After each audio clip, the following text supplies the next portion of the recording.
But I think the development of full artificial intelligence will spell the end of the human race. It's a flying object and we don't know what it is. I would hope somebody's checking it out. It was a rocket or whatever, but it could be fast, opposite direction. It was too fast to be an airplane. I'm glad the Pentagon is looking at this, because if it poses a threat, I want them on top of it. Well, the craft generates its own gravitational field. You said there's lights in the sky? The internet has become the command center for criminals and terrorists. 911, what's your emergency? I need help, please, please help!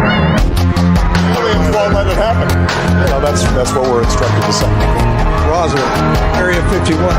Alien kept deep under the ground. 1, 1, 1, 0, 1, 1, 1, 8.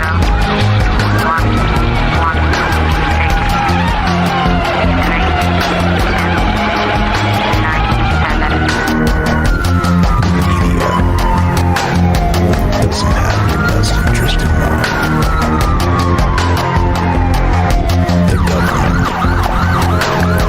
is self-serving. You're here for a reason. You're listening to Troubled Minds Radio.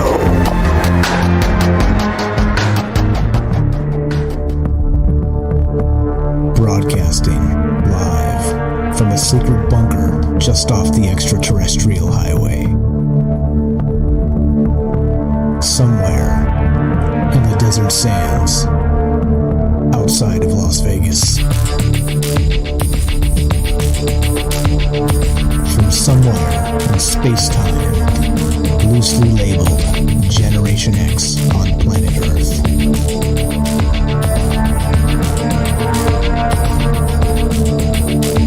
And asking questions of you in earnest into the digital darkness.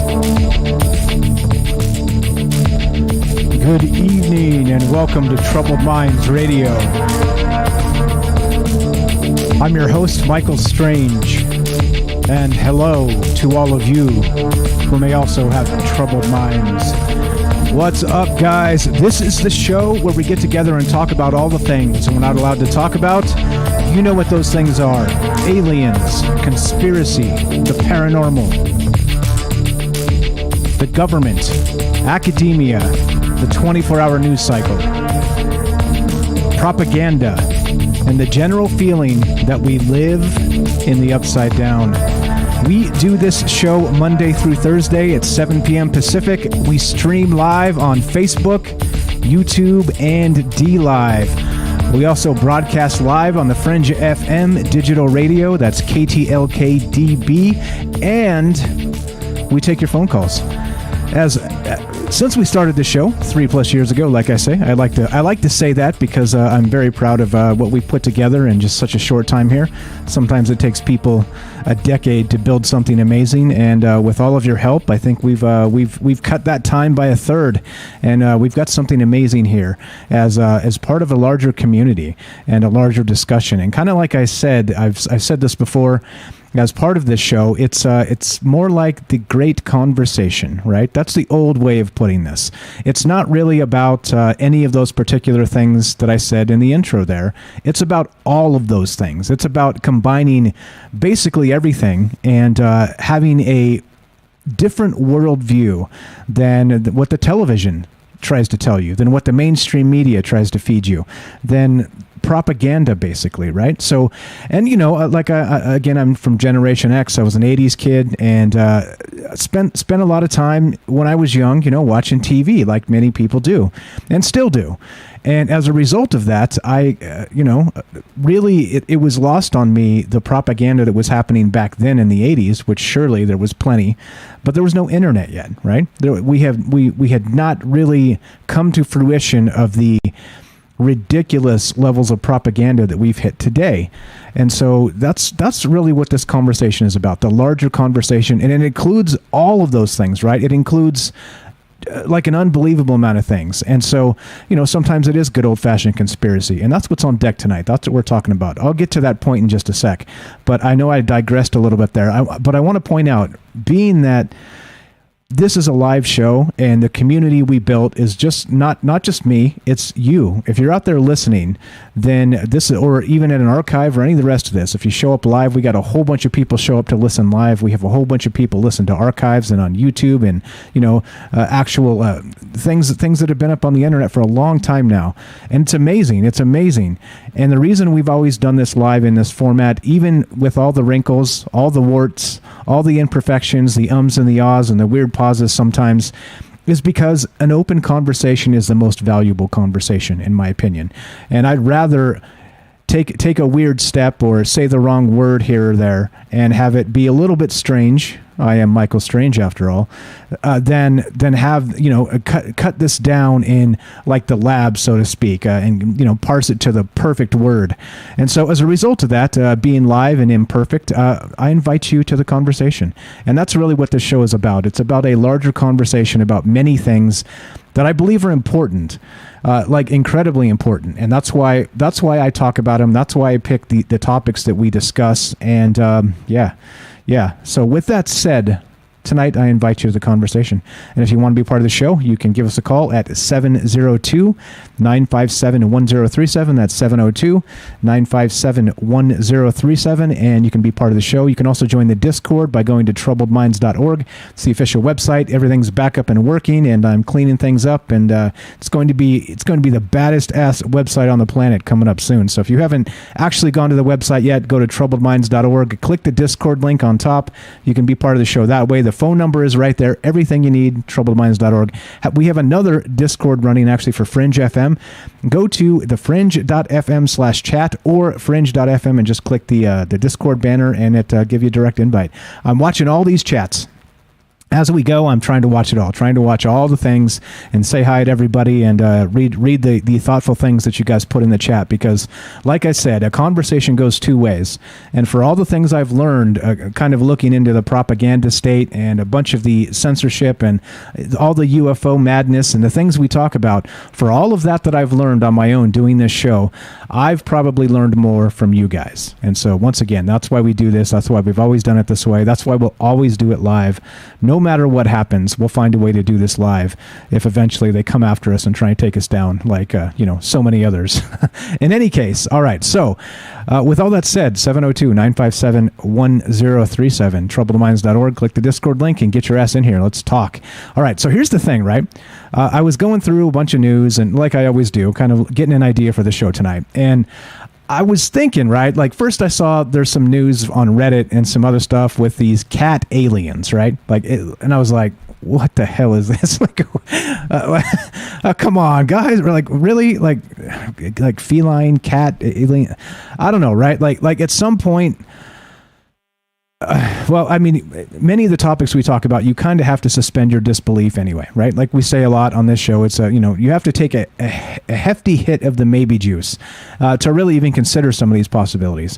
And we call them fables or mythologies or folklore, and kind of explore some of that stuff as it is, right? And I don't know if it's the truth. Probably a lot of it is not, but people say these things, people believe these things, and I can find sources on the internet to point them out, right? And I could point you to the alien cat stuff too. But so I looked into that a little bit, and I was going to do that tonight. I was like, we're going to do alien cats tonight. And I started digging, and there's so I guess Australia has actually put out some information from their government and describing cat aliens, right? And I was like, all right, let's check out these actual government documents. So I start digging into it, and I can't find them. I just can't find them.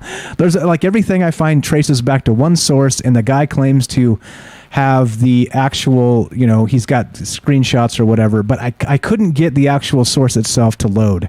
And so I don't want to talk about it if some guy just made it up and he's trolling the internet. You know what I'm saying? I like at least a little more than that. So anyway, we may at some point circle back to the cat aliens if it checks out because at this point, there you go, Night Stalker linked it in the Fringe Discord, and this is why you miss things. If you haven't joined the Discord, guys, there's lots of smart people sharing lots of stuff, and do check it out. So yeah, that's the one. So I was going to talk about that tonight, but it doesn't have enough meat on the bones, right? It's a brand new thing. It just hit like earlier this week, and so we were going to do that, and I'm like, it'll be fun. It'll be kind of like the Thursday show. We'll get together and we'll have some laughs and talk about cat aliens. Well, nah, it's a little bit thin on the bone. So I kept digging, right? I was like, okay, so what else? Let's not do that. I don't want to have like almost no sources for this except everything leading back to one source. It's bad. All right. So then I started digging a little bit more and came across a particular article written by an individual by the name Sarah Scholes. One Sarah Scholes. And she's written books actually about UFOs and things like this, right? A prolific writer, widely respected by many. I'm not going to say which ancient astronaut theorist says yes, but let's say a nondescript group respects her immensely, and that's okay. You do a lot of good work and you gain respect, right? So I was, looking at some of this and the article that she wrote, and let's just pull it up. Let's start with this. This is a little bit, this is from Popular Science, all right, popsci.com, and I'm linking it in the chat, and you guys can, So sorry to disappoint you all tonight. We're not talking about cat aliens, all right? We're not going to do that. If something more develops from that and something comes out of it, we may, but we're not going to do that tonight. So we're going to do this instead. Popular Science, and Sarah Scholes wrote this, and this is the headline to this article, and I got to admit, right, like as many of you know, I'm a free speech purist, meaning that, short of like calling for violence, I think you should be able to say whatever the hell you want to say. I just do. All of the ugly things that entails. I'm not going to defend the extremes of speech, but I am going to say, yeah, fine. You may be a jerk, but you have a right to be a jerk, right? Or worse. But you have a right to be a murderer and send people calls to violence? No. I think it stops there. Simple, right? It's a simple thing. But it doesn't mean I'm going to try and defend every ugly thing you say and justify it somehow. My detractors have tried to make me do that as well. Like, oh, here's some really terrible thing that somebody said. Defend that. I can't. I can't. People say terrible things, right? And it has nothing to do with me. I'm just saying, if I'm trying to shut up people that say terrible things, they can in turn try and shut me up. And I'm not even trying to say terrible things, you see? You see how it works. It's a very slippery slope, and part of this is, the conversation tonight. So here we go. Let's go to this article. Now, the headline reads this, written by Sarah Scholes. This is July 8th, 2021, brand spanking new. UFO conspiracies can be more dangerous than you think. All right? And then the subheadline, hardcore UFO enthusiasts share troubling elements with other conspiracy communities. Weird, right? Isn't that weird? It's, clearly right out of the gate, this is a hit piece. This is basically like, okay, well, there's a lot of crazy stuff coming out of the UFO community, so let's crap on them, right? Let's call them more dangerous than you might think. All right. Yeah. All right. So anyway, yeah. So this, All right. Let's read just a little bit of this because I read it and it kind of pissed me off, to be perfectly honest. But that's why we're going to talk about it tonight, because I think this type of thing now in particular, like I said, I don't believe free speech wise we should shut Sarah Scholes up. I think she should have the ability to say whatever she wants. All right. However, what's worse, right? Allowing people to say something like, I don't know, like the stuff we were talking about last night. I'll let you put two and two together, and I'm not going to mention any names there, right? Talking about some things that may or may not be true, right? And selling things as a result of that, right? Fine. All right. But what's more dangerous? Somebody doing something like that, or somebody doing something like this and trying to shut up an entire segment of the population? Because last I checked, I'm pretty sure a very large percentage of the American population and the world population believes that aliens are real. Okay? Now you see, right? You see how these things happen. It's sort of that, like they say back in the 80s, right? The war on drugs. It's the gateway drug of sorts. Except this is the gateway journalism, and how we group together a huge group of people and then call them dangerous.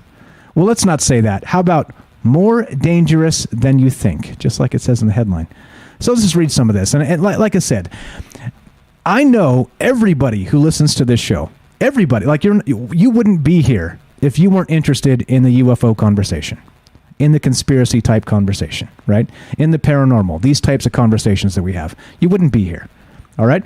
So now let me ask you, just because maybe you fancy this show from time to time, and I say that because you're listening to it right now, so I expect maybe you're not here taking notes to write a hit piece on me. You're probably, having a good time working in the garage. If Beechwood's out there, what's up, buddy? Always working in the garage, listening to me at night, right? Maybe you're doing something similar. Maybe you're eating dinner and have us on the radio, whatever, right? But I really doubt you're hate listening to me, right? You're taking notes on, I'm gonna get this guy. He's gonna say something bad and I'm gonna nail him. No, there's nobody doing that yet. You know why? Because we're not big enough for that yet. But the second you are, look what happens. Here we go. Straight from the article. UFO conspiracies can be more dangerous than you think. Written by Sarah Scholes. It starts like this. Ufology's old guard came of age with relatively offline lives, gathering at conferences or local research meetings. They often dug the procedural nature of investigating specific UFO cases or looked into the sociology of things, captured by the human side of the story, as opposed to simply the sightings themselves. Then, of course, there was the more passively interested public, who once had to dig more for information. We're talking again back in the day without the internet. All right. Things have changed.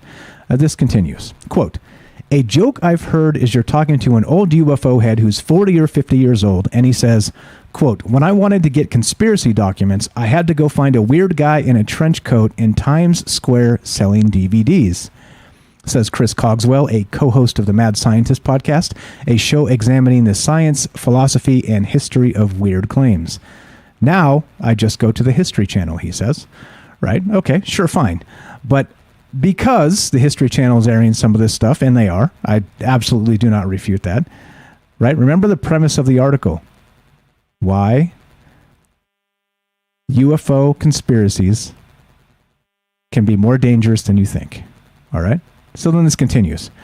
If you want a slightly less conspiratorial UFO material, lately, you can also open the New York Times, the New Yorker, the Washington Post, NBC, CBS, and even, yes, Popular Science. Now, let's remove Popular Science from that equation, but all of those things that Sarah Scholes listed, to me, is BS propaganda at an unbelievable level. So you see it right off the bat. We have the entire point of this article right off the bat is oh, check it out. Here's some really good places you can go without being, a conspiracy, a dirty, dangerous conspiracy theorist, right? Here's some places you can go. But let me tell you what, and let me ask you the question, which is the question tonight, actually.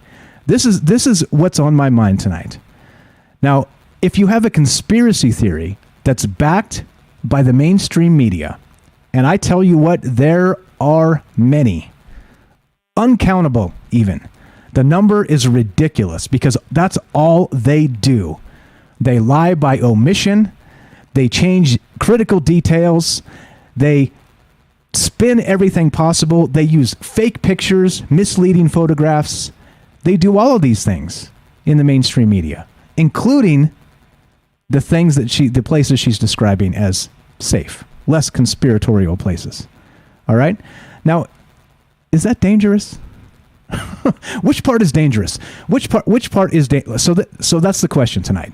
Which part is more dangerous? If you have an entire corrupt establishment media that does nothing but spin conspiracies day in and day out to brainwash everybody who shows up to listen to it, what's more dangerous? Us getting together at 7 p.m. talking about UFO mythologies, UFO folklore, why people may or may not believe these things?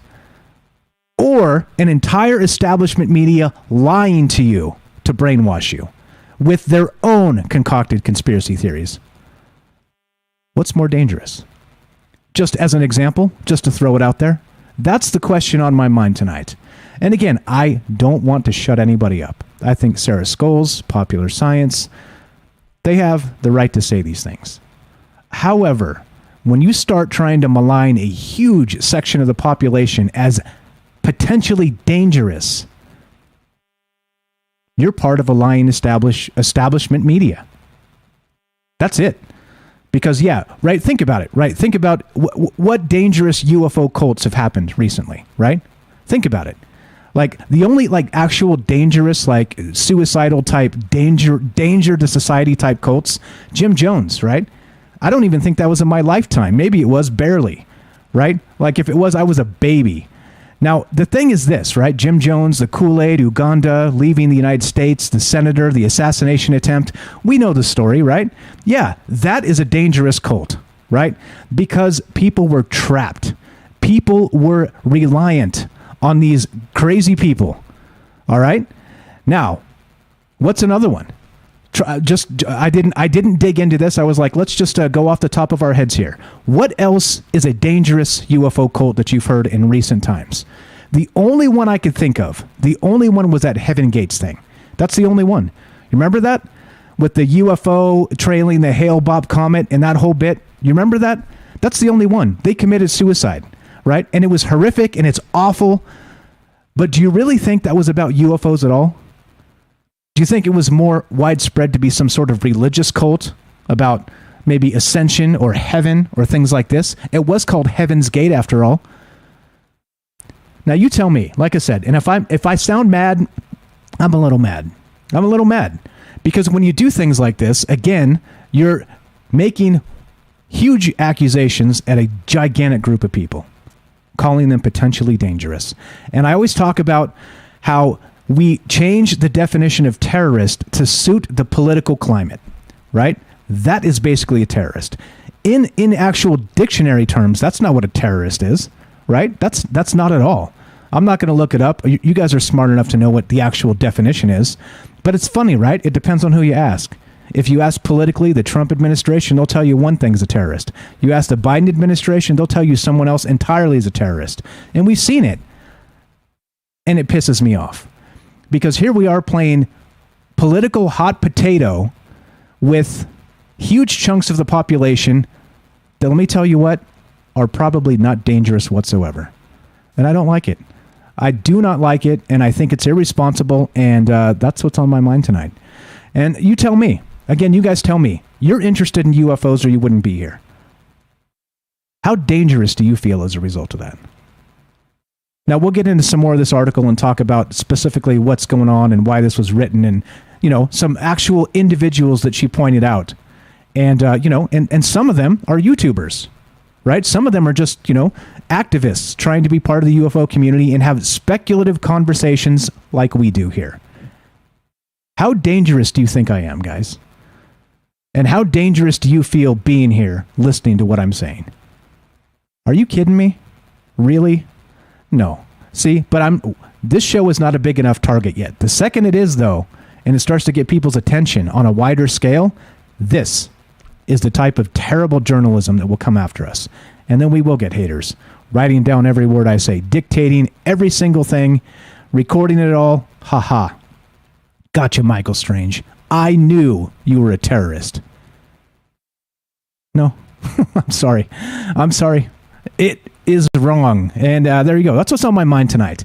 And so that's the question. What do you think is more dangerous? An establishment media constantly concocting phony narratives to brainwash you, or something like this, where we get together and talk about weird stuff after the sun goes down? It doesn't seem like it's even in the same realm to me. like not even close. Not even close. And sure, fine, I'm biased. But I promise you, I've said it 1,000 times on the show. I'll say it 1,000 again, 1,000 more. I detest violence, and I don't think it gets anything done. And I think there are so many other ways you can actually get things done, and that's why I'm here talking about this stuff. You don't have to be violent to change things. But of course, when they come after me, they will omit that from the article, won't they? Yeah. Don't go anywhere. More Troubled Minds after the break. 702-957-1037. I'm Michael Strange. We will be right back.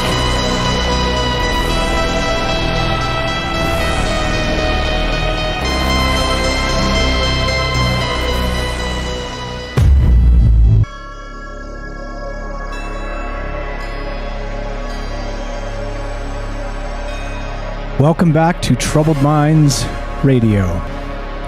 I'm your host, Michael Strange, and we are streaming on Facebook, YouTube, and DLive. We are broadcasting live on the Fringe FM, and we're taking your phone calls. The topic tonight is conspiracy theory.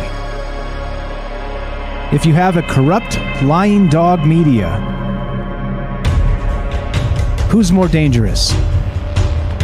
Somebody thinking for themselves and trying to put together pieces of the puzzle with incomplete information? Or a media that has most of the information and uses it to brainwash and mislead you?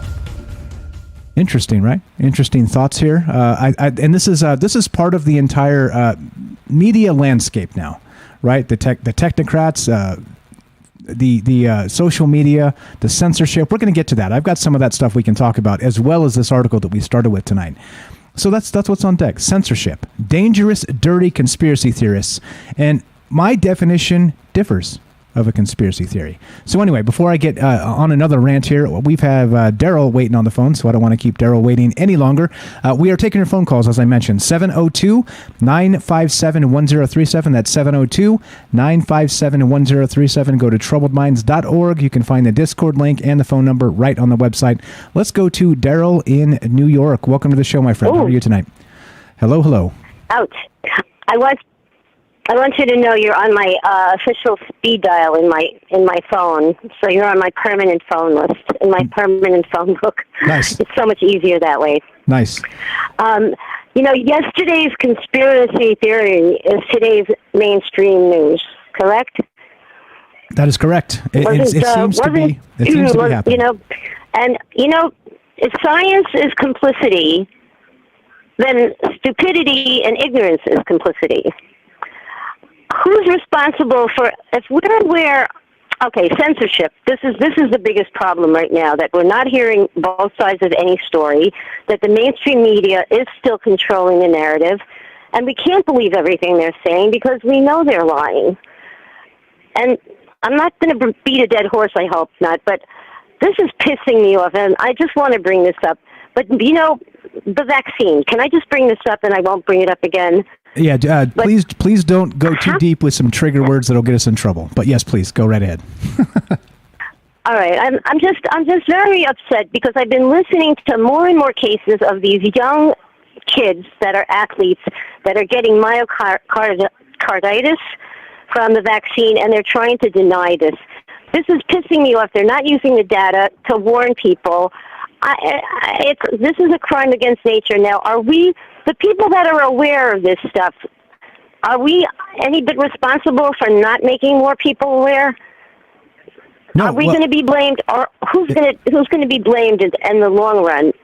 When this is going to go down. How much responsibility do we have to try to bring the truth out? I'm not worried about that. I'm not going to have any guilt, but yeah. So unfortunately, it's bothering me though. It bothers me too. That's why I'm talking about it. So as engaged, intelligent citizens, as we know, freedom is not a free thing, right? It's something we have to protect continually. Mm-hmm. And as a result of that, when we have an entire establishment lying to us, it falls on our lap to do something about it. And again, let me reiterate for the detractors out there, I don't mean violence. All right? I am not a dangerous person, and under no circumstances do I think we should do anything violent. All right? And like I said, you have to say it explicitly, because if you leave that detail out, I'm the terrorist. It's not okay with me. It's not okay to twist the words I say. I think we can change the world without violence. How revolutionary is that, right? Absolutely. How revolutionary. It seems a simple damn thing. Absolutely. And instead, here we are with people trying to say, well, look, these crazy people believe all these crazy things. And you know what? It makes them kind of dangerous. Oh, yeah? Go get your education from the television. We'll see how dangerous you end up. It's not even close. It's just not even close. Anyway, sorry. Like I said, before I get on a tangent and start freaking out, I don't want to cut you off there. Go right ahead. I think the only dangerous disclosure will be the mainstream media weaponizing it. That's the worst thing that can happen the disclosure or any kind of conspiracy theories, if they become mainstream media, they're going to screw it up by making them dangerous and evil and malevolent. You know, they're not going to give both sides. They're not going to let there be. They're going to be censoring the narrative as usual. You know. And I just would like to hear the truth, or I want fake news. I don't know, just bring back fake news. I'll be happy with that. You know, at least we weren't censored with the fake news, you know?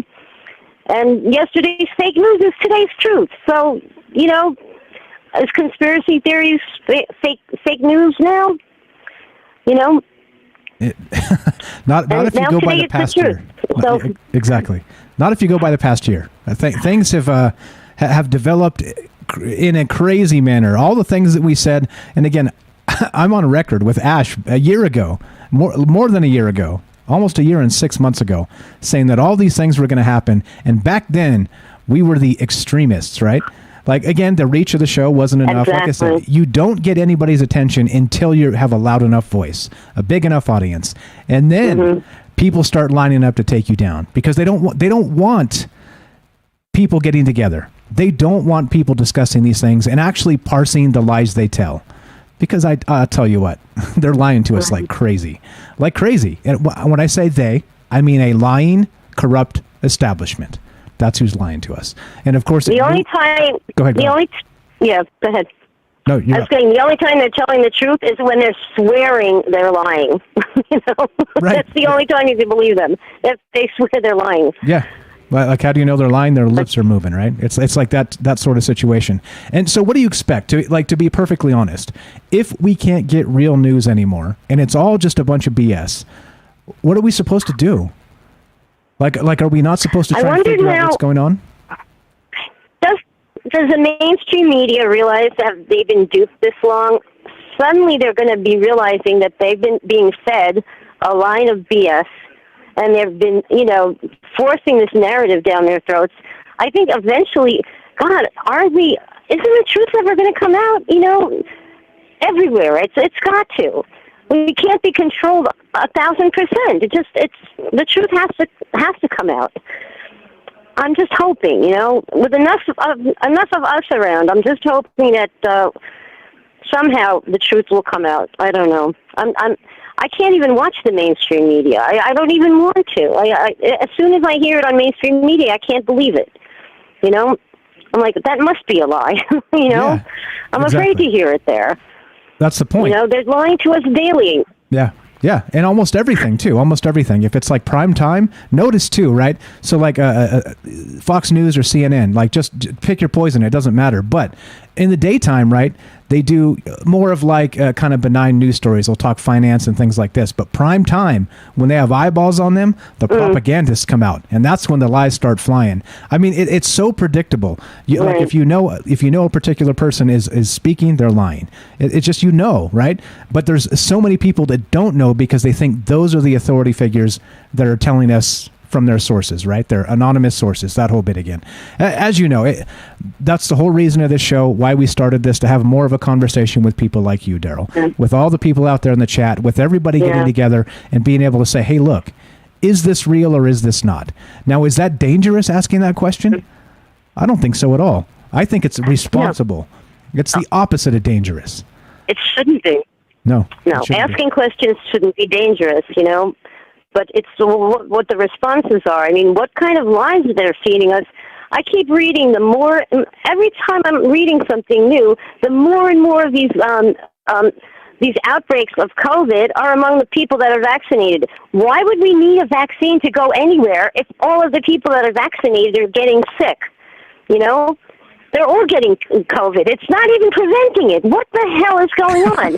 When are they going to say something? When is this going to come out? Like, stop this madness. We're going to destroy our society if we haven't already. We're going to see people dropping like flies soon.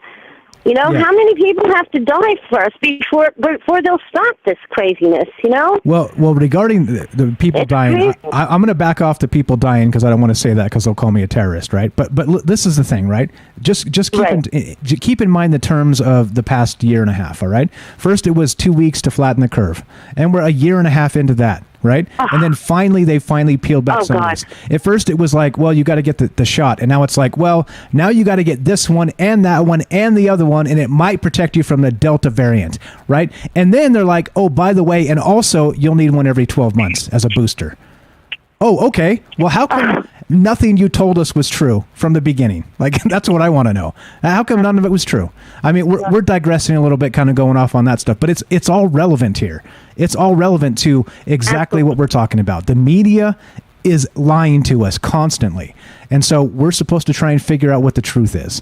And it doesn't make us terrorists asking questions. And that's what this is about.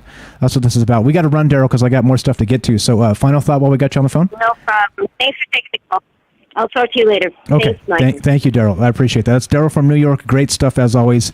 We're looking to hear from you. What do you guys think about this stuff? Again, we're talking about this particular UFO article from Popular Science, written by Sarah Scholes. I'll read some more of this as we go, and we'll talk about some of the things. And I've got all kinds of information here that kind of lines up with a bunch of exactly what's happening.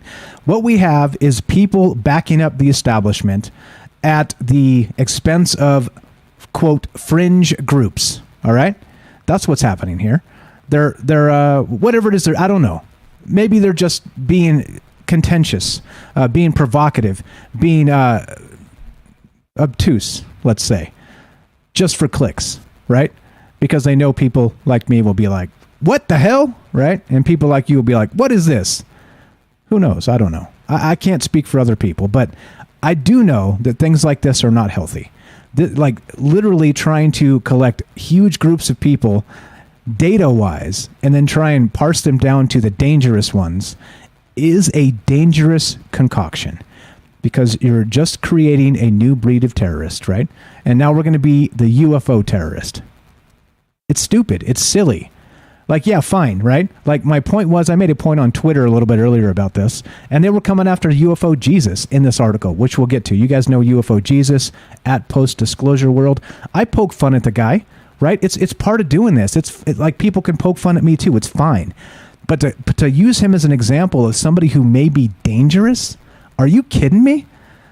We'll get to that in a sec. It's in this article. But come on. Get out of here. This is not a good thing. This is not a good thing.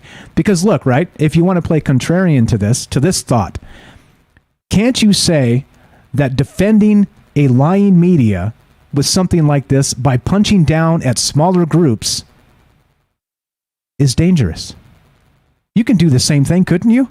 No, I'm not saying that, but I am saying you could try and make that case, couldn't you?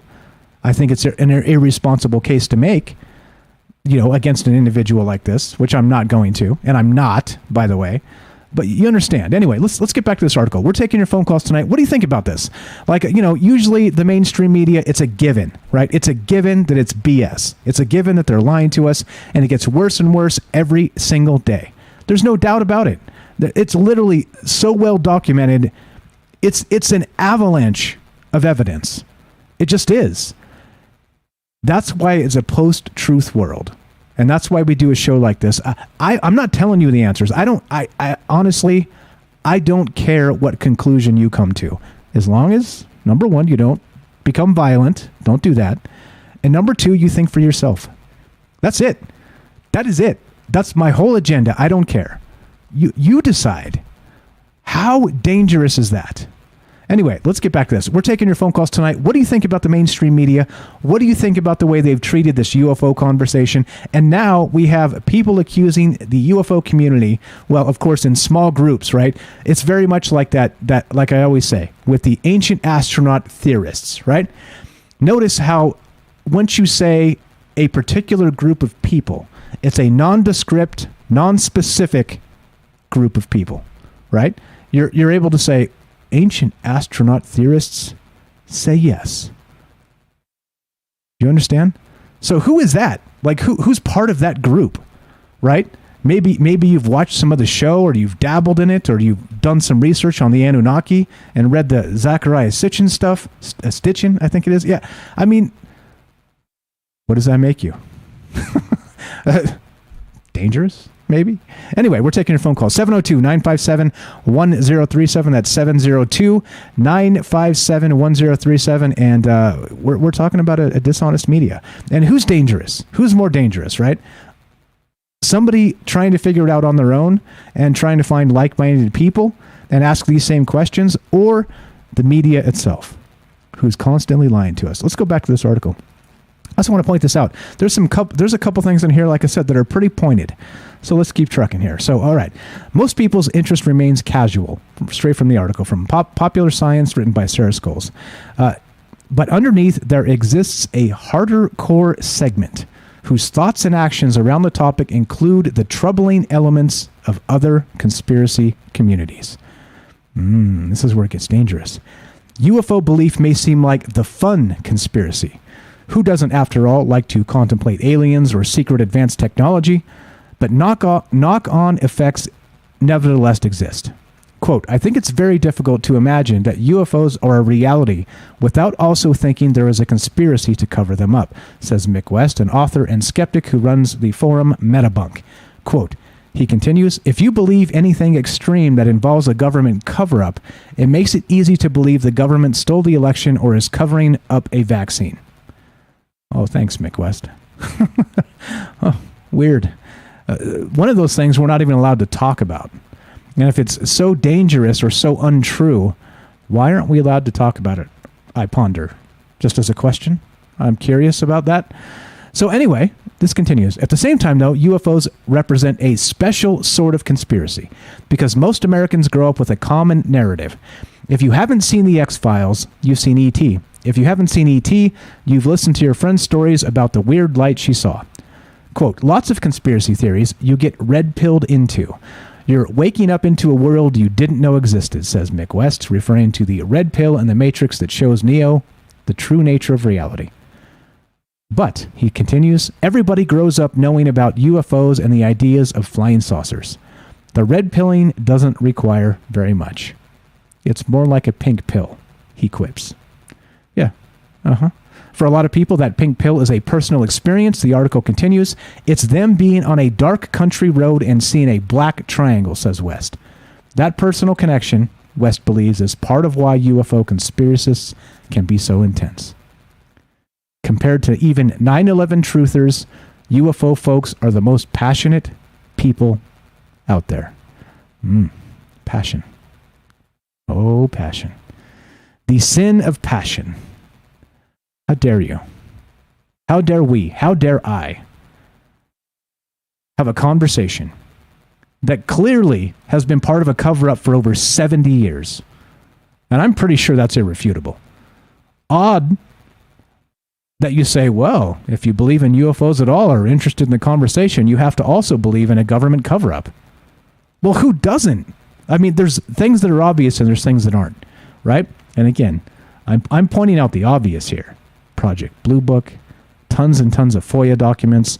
John Greenwald Jr. himself, who likes to write FOIA, theblackvault.com, he has said he believes there's a cover-up, emphatically, and the documents prove it. And he's a guy that sticks to the documents. I'm just saying, is it really that dangerous?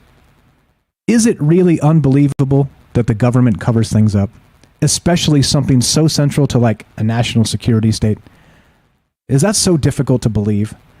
So you see, when you have a hit piece like this and you're talking about a group of people and you're trying to call them, or maybe not directly call them, it's you're alluding that they're dangerous, right? Once you go down the rabbit hole deep enough, like UFO Jesus. And again, like I said, I've poked my fun at him. I think he seems to be a cool dude. I think, he tries to further the conversation because clearly there's something to it. All right? Now, to shoot it all down as BS and propaganda, I think is just as irresponsible as to believe maybe in cat aliens that there's no evidence of just yet that I could find, by the way. When I get government documents from the Australian government, we'll talk about cat aliens. Because why not? Let's look at the documents and find out why the Australian government has them. Is it some sort of disinfo information campaign? A psyop of sorts? Maybe. But isn't that part of the conversation? Isn't that part of, well, the CIA has got documents on remote viewing. Ingo Swann, right? Like they've done all kinds of ridiculous things in the government. And, some of it is not so flattering. So how hard is it to believe, right? And how dangerous does it make us having the conversation? I just don't think it's okay. I don't think it's okay. As part of a lying dog media to, as always, try and reframe what a terrorist means. I don't think it's okay. Let's get to the part real quick here where they in this article, they go after UFO Jesus at Post-Disclosure World, right? No, I think he's an ally. I think he's literally trying to get the truth out. I think through his musings, through his thoughts, through his YouTube videos and channel, I think he's doing good work. Like I said, we all say ridiculous things from time to time. I do too. But you know what? I'm on a microphone an awful lot. If I don't put my foot in my mouth once in a while, I'm a damn robot. It happens. It's just what it is. You try it. I dare you. 15 hours a week. Go talk into a microphone and not screw up. So grotesquely that you look like a fool. It's not easy. It's not. I'm just telling you. We all say dumb things because we're human, and it happens. And you move on. But it doesn't make you a terrorist, for crying out loud. Anyway, here we go. Now here we go. This is just real quick to point out the Post-Disclosure World. Hold on, let me find this real quick. It's a long article, right? There we go. Where's he at? Post-Disclosure World. There we go. All right, here we go. Straight from this article again. This is from PopSci. I'm going to link it back if you guys want to read this thing. We can't read the entire thing because it's a really, really long article. But check this out. They're going after UFO Jesus here. There you go. See, the younger generation, at least part of it, I think wanted to see action and wanted to do something, says Cogswell, a consultant with a PhD in chemical engineering, in addition to a podcaster who's been observing and participating in UFO research for years. Through a skeptical lens, of course, right? Because that's the only way you can do it, according to, right, the arbiters of truth here. They took the initial Pentagon revelation as almost a call to action. Really? Who's marching on Washington because of that crappy report? Just FYI. Nobody I know of. It continues, right? Here we go.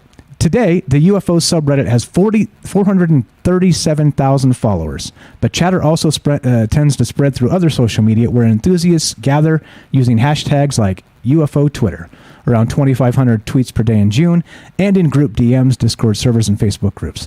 The most popular videos of a YouTuber formerly known as UFO Jesus, whose channel is now called Post-Disclosure World, have been viewed between 100,000 and 200,000 times.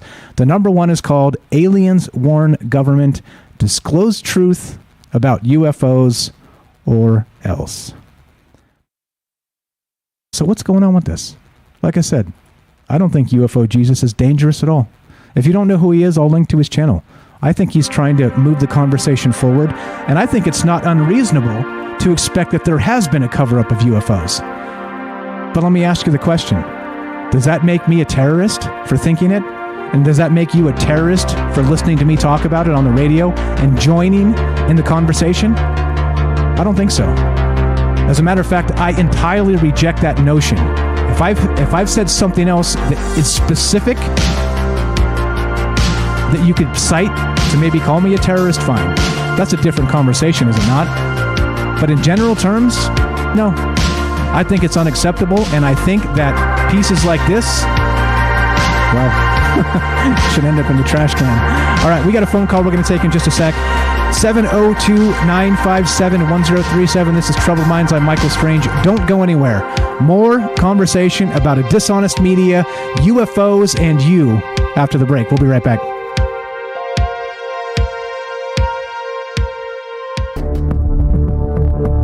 Broadcasting live from a secret bunker just off the extraterrestrial highway.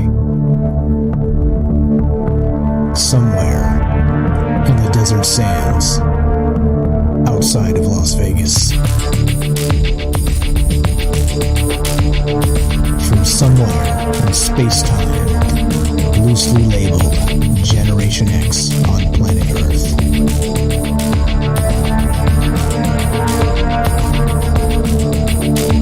And asking questions of you in earnest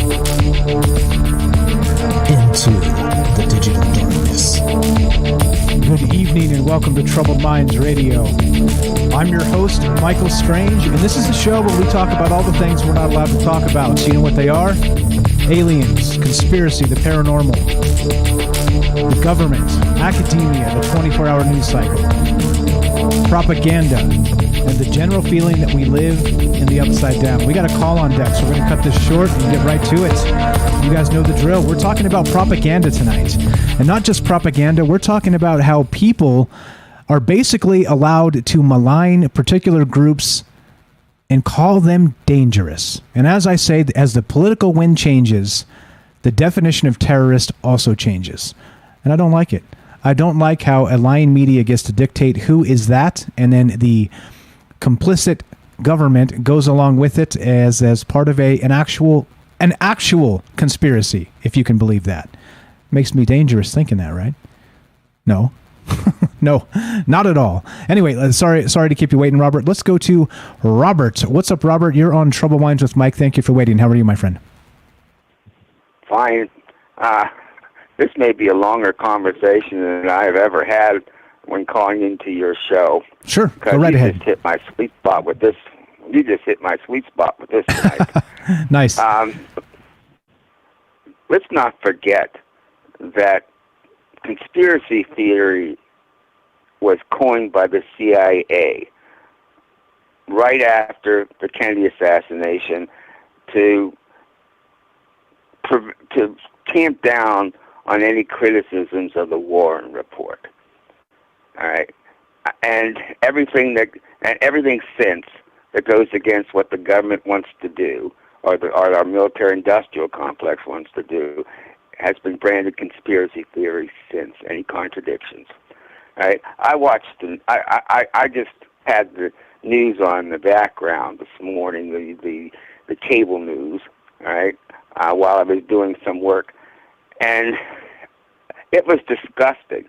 They only talked about two things all day long, over and over and over again, and that's the collapse of the building down there in Florida, but mostly over and over again preaching about the unvaccinated. All right, trying to wag a finger and shame people who have not been vaccinated or refuse to be vaccinated. What's that all about? All right, I don't want to get you banned from Facebook. All right, what's that all about? It's profit. All right, these pharmaceutical companies are making billions of dollars off these vaccines. All right, there may very well be, traditional vaccines that would have worked as effectively, but the whole thing is the dollar here. They want to make as much money as possible. It went from one shot now to two, and now even that won't last. You might have to actually have a shot once a year for the rest of your life. It's all profit, all right? It's all for profit. And the real traitors, the real conspirators are CNN, MSNBC, and Fox. They're the ones that sold their souls for $3, $4, $5, $6, $7 million contracts to say whatever corporate America wants them to say. And by doing so, they may think, well, who am I harming? Well, they're betraying the people of this country, and by betraying the people of their country, by putting out that state and corporate propaganda, they're betraying their own country. And they brought this on to where now you may be viewed as a terrorist for actually having a program on TV, on YouTube about UFOs and right. Conspiracies. Right. All right. Vegans are terrorists. Animal rights groups are terrorists. Anybody that goes against the government or the corporate line will automatically be branded a terrorist. All right. This is and who are you going to blame here? The ones you got to blame is the mainstream media, MSNBC, Fox, CNN. People listen to that and they think they're getting news, when they're, that because they call themselves news channels, they think they're getting news. They're not getting news. They're getting opinion. They're not even getting opinion. They're getting propaganda fed through a teleprompter that these people sell their souls and their country out propagating. I'm old enough to remember Walter Cronkite. He was considered the most trusted newscaster in America. All right? The difference back then was that journalists barely could get paid enough to be in the middle class. All right? So they identified with us. Joe Lunchbucket. All right? Because they were Joe Lunchbucket themselves. The pay that they were getting back then. But now these people get hundreds of thousands, 100,000, 200,000, 300,000, millions, all right, up to millions. And they don't identify with us anymore. They're with the intelligentsia. They're with the corporations. They're with the power of anyone, and they love it. They want to stay in that group. And the last thing they're going to do is risk that for your sake or my sake by telling the truth. Look what happened to that woman that wanted to tell the truth about Epstein, all right, on ABC. I mean, she was shut down because she had it all, but she was shut down. And so when journalism became profitable, when it allowed people to reach beyond the middle class into the upper middle class and beyond, that's when it changed. You can't trust any of our institutions anymore. They all have lied to us. That's what's, and they want to say, why are American people so on edge? And the real reason is that we can't trust anybody.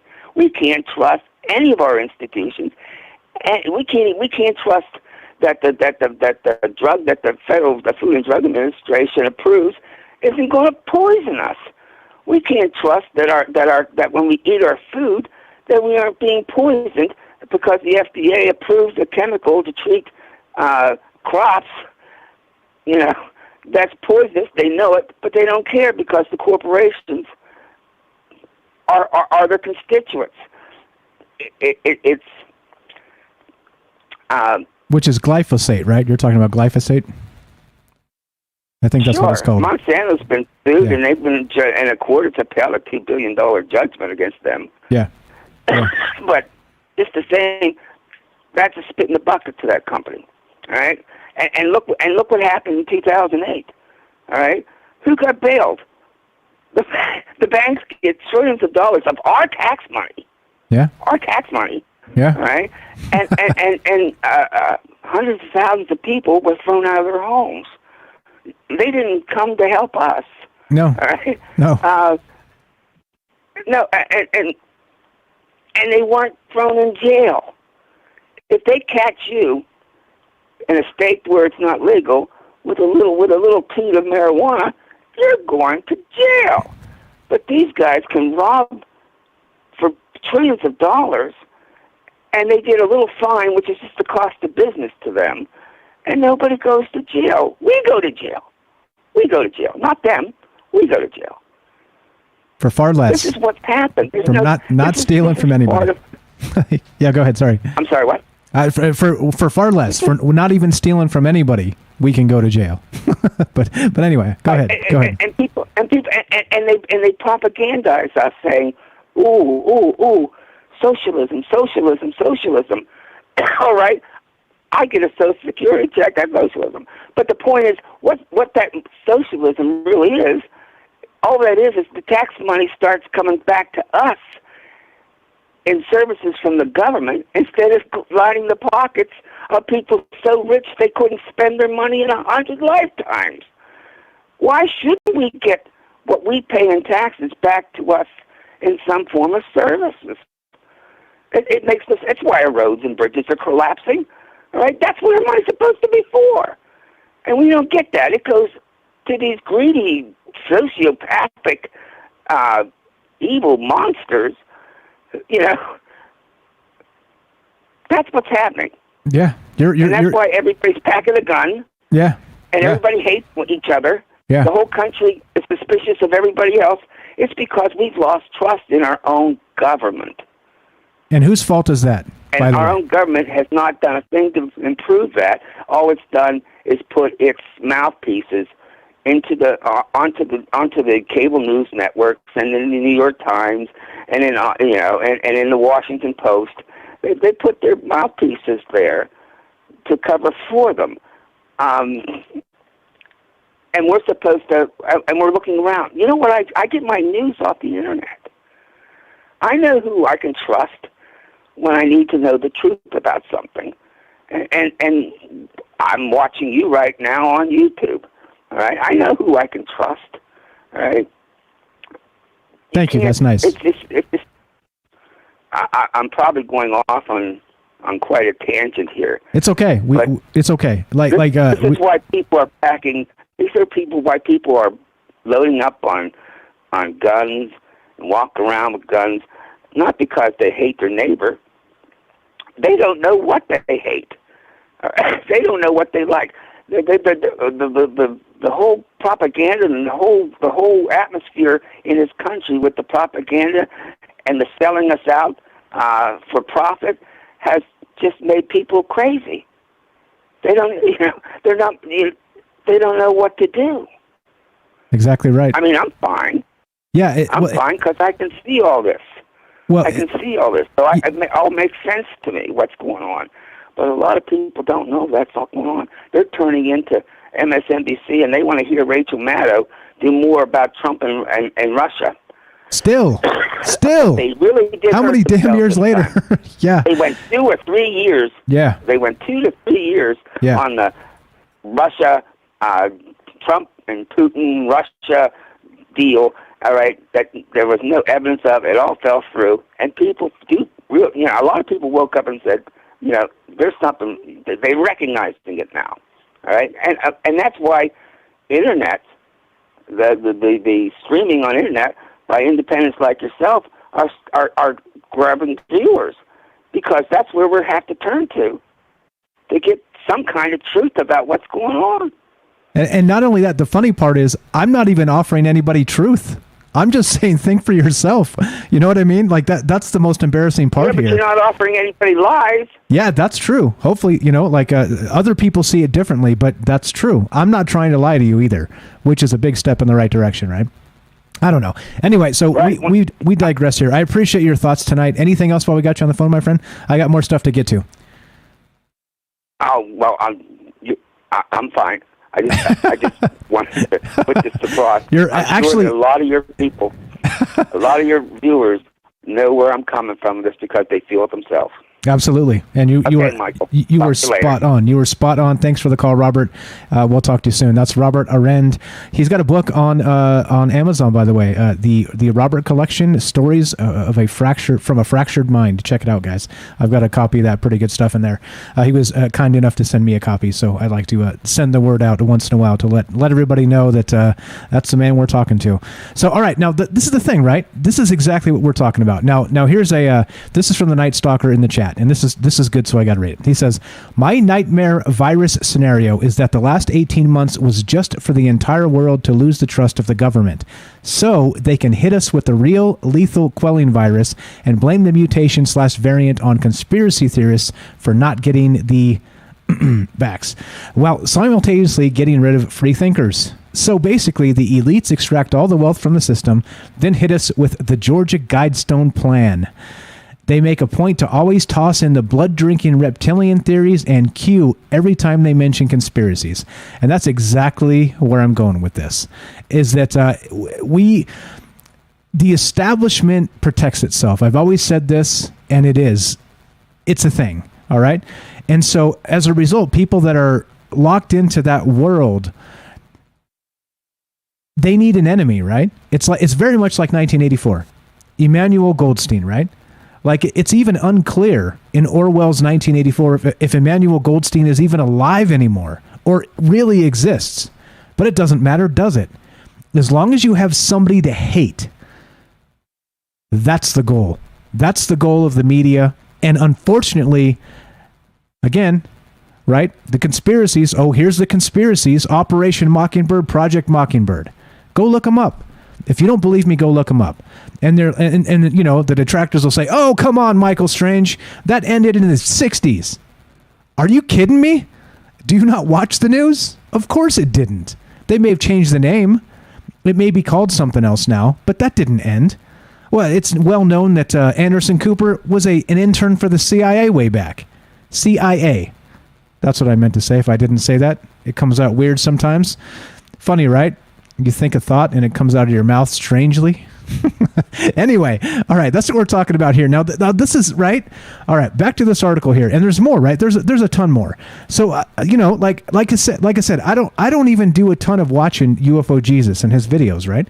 Why? Like I have my own opinions. I have my own talk show. Like, you know what I mean? Like, I'll watch stuff from him once in a while, but I still don't think he's dangerous. I just don't. That's where we're at. And this is, again, from Pop Sci. Again, I'm going to get off of this because there's more to talk about here, including censorship of thoughts and expression and all the rest of the stuff that I'm on about tonight. Because, and I'll tell you what, it does piss me off. This stuff makes me mad because a lot of it's the truth, the actual truth. So if you say this, information that comes from the mainstream media is hugely skewed in a particular direction, they lie by omission, and they twist the facts. I'm pretty sure most people would agree that's a true statement. But you know what the mainstream media would call me? A dirty conspiracy theorist. And possibly even dangerous. You see what I'm saying? And that's part of the reason why we do this whole upside down business. Meaning that it seems like we live in the upside down, doesn't it? Meaning that if you think for yourself and try and figure things out, because we do live in a post-truth world, it becomes a danger. Not to the people out there that need information, not to the people that are trying to get to the bottom of things and make their life and their government better and the world around them better. You become a danger to the establishment. You become a danger to the liars and thieves that have done what they've done to this country and this world, by the way. I'm from the United States and I'm proud of that. All right? I'm not one of these guys that craps on the United States just because whatever you want to bring up and say. Like I told you with this show, warts and all, I'll say and ah and have weird pauses and not say the right things all the time. But damn it, it's for a reason. It's to include you in the conversation. 702-957-1037. We have had a couple great calls tonight, and we've got time for you. What do you think about this stuff? Do you think that because you have an interest in UFOs, it makes you a dangerous person? Do you think maybe not directly dangerous? How about possibly dangerous, right? Because that's the type of language that's being used. It's being hedged, right? That's what I'm saying. Just like Derek said there, the Night Stalker said in the chat, they try and make every conspiracy the pineal gland, right? Pizzagate, right? They try and make every conspiracy theory blood-sucking reptilians. And this stuff is true. I don't mean those conspiracies are true. I mean it's true that they try and malign every independent thought with that type of stuff. Flat Earth, right? Like, this is what I'm saying. I've really never gone down many of those rabbit holes on this show. But it doesn't matter because I'm an easy target and they can say I believe in any of those things. Because, of course, they won't ask me for comment. Will they? No. Looking to hear from you tonight. What do you think? A couple fantastic calls. Daryl and Robert got us kicked off tonight. The conversation is this. Who do you think is more dangerous? An establishment that lies to us constantly, backs up a government that basically steals from us, and then doesn't give us the proper representation that we deserve. Well, what is it? You can, have you ever tried, by the way, have you ever tried to send a letter to your senator or your Congress people? Has anybody here ever tried to do that? If you have, go ahead, in the chat, if you have. What happens? What do you think happens? I've done it. And guess what happens? I'm not going to tell you. I'll tell you later. Remind me. I'm terrible at that, by the way. I'll say I'll tell you later, and I don't. But then I'll correct myself in the Discord chat. So if you have not joined the Discord, please, for my retractions, which I don't make any of, I do add additions for things I've left out. So join the Discord, troubledminds.org. Click the Discord link. Also, fringe.fm/chat. Lots of smart folks there, too. Come join us and come say hi. Like I said, just because you want to think for yourself and maybe entertain some out there thoughts, it doesn't make you dangerous. I'm sorry. And every conspiracy is not Q, is not blood-sucking reptilians, is not these things that are trying to make them out to be. It's not. It's not. I'm sorry. And like I say, conspiracies are everywhere. But not everything is a conspiracy. And that falls into our laps to discern the best we can with the information we have with our own minds. Now, once again, I ask you the question. How dangerous is that? Guess it depends on who you ask, right? Unbelievable. Unbelievable the world we live in. All right, so as we continue, like I said, that's the topic tonight. I've gone a little bit soapboxy and raised my voice and shook my finger. But I think sometimes you need to. Because this stuff is not funny when you start changing the term of terrorist to basically be your neighbor. Like I've said in the past, stop calling your neighbors Nazis. Just because they don't believe in your political ideology, stop it. It doesn't make them a Nazi. If you think that's the case, isn't that super convenient, right? That's super convenient.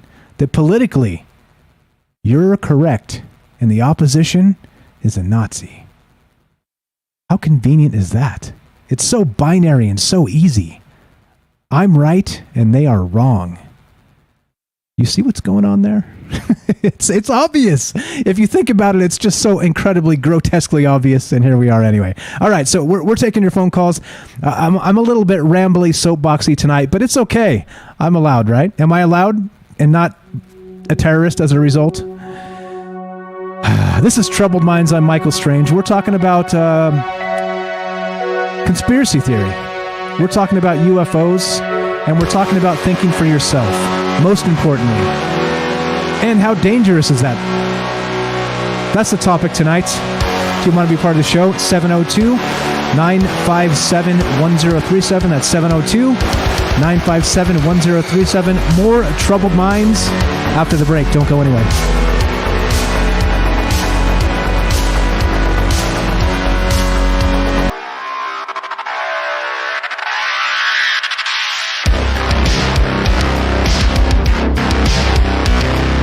All right, welcome back to Troubled Minds. I am your host, Michael Strange, and we are streaming on Facebook, YouTube, and DLive. We're broadcasting live on digital radio. That would be the Fringe FM. And we're talking about censorship. We're talking about, as the political winds change, how the definition of a terrorism changes. And we have people pointing at the UFO community now as being possibly extremist. Not sure what to say about that other than it makes me unhappy. Double plus bad, as Orwell might say. However, we're taking your phone calls tonight if you want to be part of the show. What are your thoughts on this? Who are the real dangerous people? And is it small groups like us that get together and discuss strange things and theories? And let's throw this out there. Do we still have the right to be wrong? That's the question. Because I sure as hell hope so, because it's definitely part of what makes modern society what it is. In some places, because I realize some places you're not allowed to be wrong. The thought police are in full effect, and the second you step outside the narrative, not only will you get canceled, like maybe here, but you may be arrested, actually, in certain parts of the world. And people forget these things, right? Like we're so sheltered in the Western world with our whatever's left, our quasi-human rights, whatever we have left. We're so sheltered that we don't realize that in certain parts of the world, if you speak out improperly, it's illegal. If you call out the government for lying, it is illegal in some parts of the world. right? And again, conveniently, we forget that. And in a country that's supposed to be the bastion of free speech the world over, instead,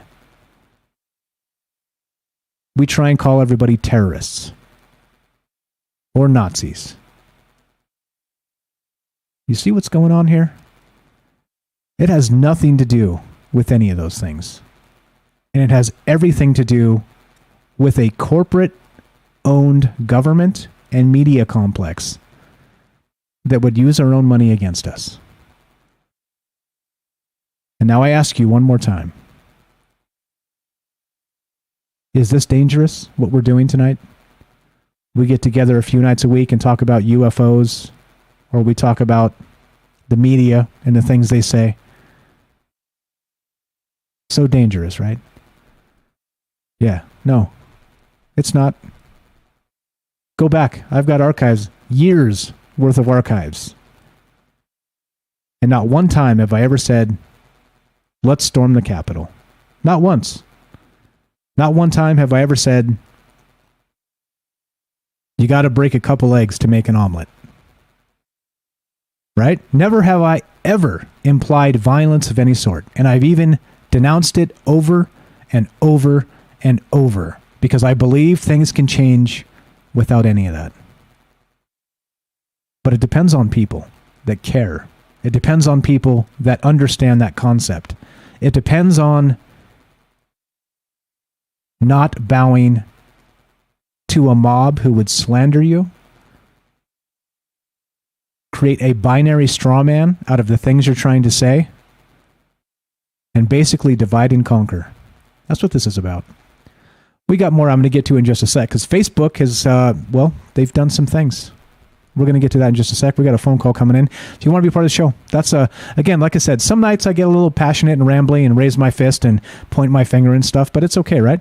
I think that's all right. We talk about enough entertaining things that once in a while you got to get real. And tonight, we're getting a little bit real. 702-957-1037, troubledminds.org. Click the Discord link. Let's go to this caller. Matt in California, you're on Troubled Minds with Mike. How are you, my friend? Good. How's it going, Mike? Doing good. Doing good, my man. I'm not mad. I'm not mad. Go right ahead. I have a little story, funny story real quick. Okay, so this is like last week. I was at lunch break in the corner eating, minding my own business, but there's two guys having a conversation next to me. I could overhear their conversation. And they're talking about the news, and the guy goes, these are like random coworkers, I don't know. And he goes, well, if it's on the news, I believe it less, because these people are paid to control a narrative, to like distract us or, divide us, I guess. And I look at him and I'm like, did we just become friends? And so I was like, Monday through Thursday, 7:00. I don't know if he's listening, but telling him about this show. So I thought there's people out there like us. What I'm saying is there's people out there, and we just have to find them and, have the conversation. But before, it wasn't cool to be a conspiracy theorist, picked on. But now everyone's a conspiracy theorist because our news is fake. Or most of our news, I could say, I guess, is, controlled. So everyone's a conspiracy theorist, really. Yeah, agreed. First, thank you for sharing the show. Second, as always, I gotta tell people about the show all the time. I appreciate that a lot. But so I think this is part of the problem too, and this is why we sense it, we smell it, right? The independent media, and I'm not even I don't consider myself a reporter, right? In the end of things, I consider this just entertainment, right? That's what this is. However, it doesn't mean we can't say some truth sometimes, It's just part of what this is. And trying to get to the bottom of things is our duty, right? Like as citizens, as people of the world, if we don't know the truth, we can't act on good things because we don't even know what good is anymore. You see? And I think it's intentional. It's intentional, right? Yeah. Like I said, this stuff is like right in front of our face. We don't have to really be like a conspiracy theorist to know that we're being lied to. Okay, right? And that's what we're angry about. We're being lied to. I don't like being lied to. But okay, I wanted to talk real quick about, if I can, pull over a conversation from last night from the Stephen Greer documentary. Sure. We were talking about. Go ahead. I watched it today, and it's okay. But yeah, I don't know, like how he was like, he's like trying to make money off of it. But some of the parts in there where he was talking about how the other people, the people that are on the news media, Jeremy Corbell and all them, the Lou Elizondo, how they're out there talking about this stuff, and how he was saying, like, they're lying, they're making it seem like it's a threat, and that disinformation is more dangerous than like people like us that we just want the truth. And we're just trying to have a conversation, not saying you're right or wrong or anything, or control the way we want to go. But these people that are on the news are telling us one thing. So what I said before was, like, if we're really talking about the truth, it's going to come from more people like us, like the amateurs, not the celebrities or the people that are, they're already out there. Tom DeLonge and all them. Yeah, they are. Well, does that make sense? Yeah, no, it makes perfect sense. And that's exactly why we should be suspicious, right? It's like I went off on that rant about George Clooney a while back. Nothing personal. It's just like, you can't trust what these people are. They're paid. They're paid spokespeople. It's like, hey, if you get this cream and you rub it on your face, you look 10 years younger. I mean, that's what you're hearing. But people are like, oh yeah, because Tom DeLonge or George Clooney, whoever said it, right? Like, these celebrities say it and then they run with it like it's gospel. But literally, they're paid spokespeople. Like, yeah, and that can go even for like the daily newscasters. Yeah, that's exactly what they are. Exactly. They're not even, like I said, there's no such thing as a reporter anymore. If somebody says a reporter, I laugh. Like, you mean you're a propagandist, right? Because guess why? There's no money in reporting anymore. There's no money in being an honest reporter. Because nobody wants that. That's sad. Yeah, it's sad. It's sad. Yeah. So it's all about the money. It's all about the money. It's always all about the money. And unfortunately, this is the world we live in. And then you say it, and then you're the terrorist. We're the terrorist. This is terrorism. It's gross, man. It's gross. The upside down. Exactly right. Exactly right. Yeah, great stuff. Right. Great stories, man. Anything else while we get you on? No, thanks, Mike. Have a good night. Matt in California. Thanks for listening, man. Thanks for spreading the word. Thanks for the call. We'll talk to you soon. Right. That's what I mean. It's a little bit strange, all of this. And like I said, sometimes you gotta get mad. Like, at what point? Like, at what point is it just fine, the status quo, right? For just literally being lied to constantly by the corporate media. Like, at what point are we just fine with that? And they wonder why their ratings are sinking and they suck and it's terrible, and they wonder. Like, come on, we're not stupid here. We're not stupid. All right, let's go to. We got another phone call. This is who is this? This is a number I don't know. You're on Trouble Minds with Mike. What's your first name? Where are you calling from? Hey, Mike. It's Jennifer calling from Missouri. Jennifer, welcome to the show. How are you? Doing good. How you doing? Very, very well. I'm not really mad. Yeah. I'm passionate, let's say. No, you're not mad. No. you're just saying what you think. I think everybody is. I think the topic is it's a good topic. I mean, that's funny because people who like looking at UFOs and stuff, it doesn't always just stop there. And I think that's why they might think that that's dangerous, because people who are researching these kinds of topics, sometimes, well, they should be researching it. When they start researching it, though, it requires a lot of critical thinking. And so I think they're not so much concerned about people just being happy or interested in looking into UFOs. They're more concerned that people are critically thinking about these topics, and that's dangerous. And I think that's where why they think that it could become more dangerous. If you look at the Nashville bomber, that was kind of awkward. He started the Nashville bomber who was playing the downtown and blew up that RV. Sorry, I have allergies. Anyway, it didn't just stop there for people who were researching it. They started looking into it, and, the media was saying that he was into reptilians and all kinds of wild stuff. Well, that was pretty targeted. A lot of people kind of felt that. I think they're like, oh, well, I'm kind of interested in that. But it goes beyond that. We knew then, when we started doing research about it, that there was stuff about the music he was playing. There was stuff about the location. There was the Batman building and all of that. And then, people have heard about, they start questioning everything because everybody knows with the Mockingbird, Project Mockingbird, that actually was, well, everybody knows about that. So, once real. that began, then they're critically thinking and questioning everything. The public schools, the wars they hear about, assassinations, like we had the recent Haitian president assassinated. So everybody's digging into all of that because they've realized that they're not getting the truth in any of the news. They're getting a surface story. For some strange reason, they're being told these specific stories.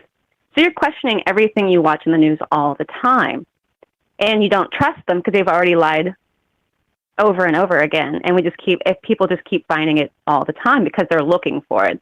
And if you look for it, they know they can't hide it because it's just everywhere. Not just on YouTube.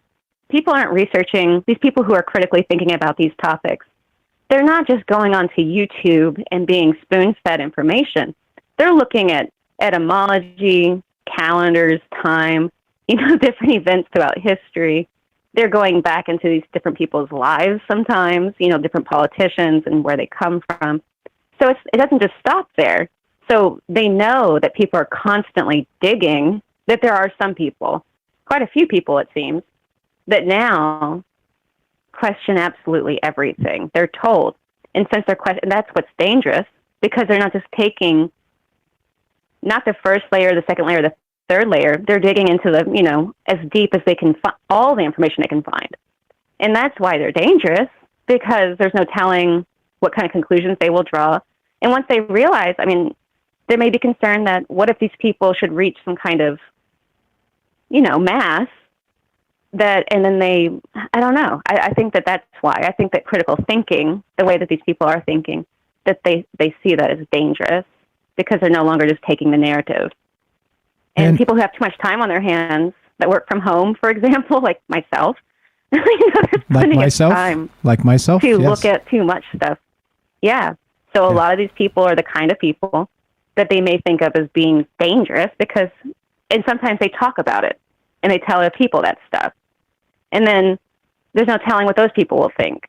And so they want to control what people think and what they're talking about. And if you have these people going around, telling people, stuff that sounds completely crazy, but you can back it up with all kinds of documents and all of that, that is dangerous because you're basically just a constant detractor. A constant pain in the ass. Yeah. Right? Who may go to, who may do who knows what, and those people may do God knows what. And so they're worried about that, especially too since they're so constitutional. A lot of these people happen to also be very into history and stuff like that. That makes it even more dangerous. Because, oh my gosh, they may, who knows what they may do. Or if they may be patriotic, that makes it even worse. Because then they may, it goes on and on. So I'm sure that there are some people. But I think that also, too, I'm not so sure that they're actually that concerned at all. Because, of course, they're aware of all this. And I think it's a big, it always seems to be a big show with them. They put on about the, anybody can think what they want to. And I don't think anything particular at all about the thing with the Capitol riots. But the way that they were going after those, the way they're going to go after those people, I think that's all it's just, I don't know. It seems like kabuki theater, right? It's bizarre. Yeah, I think so. And I think that they're just doing that to kind of fire.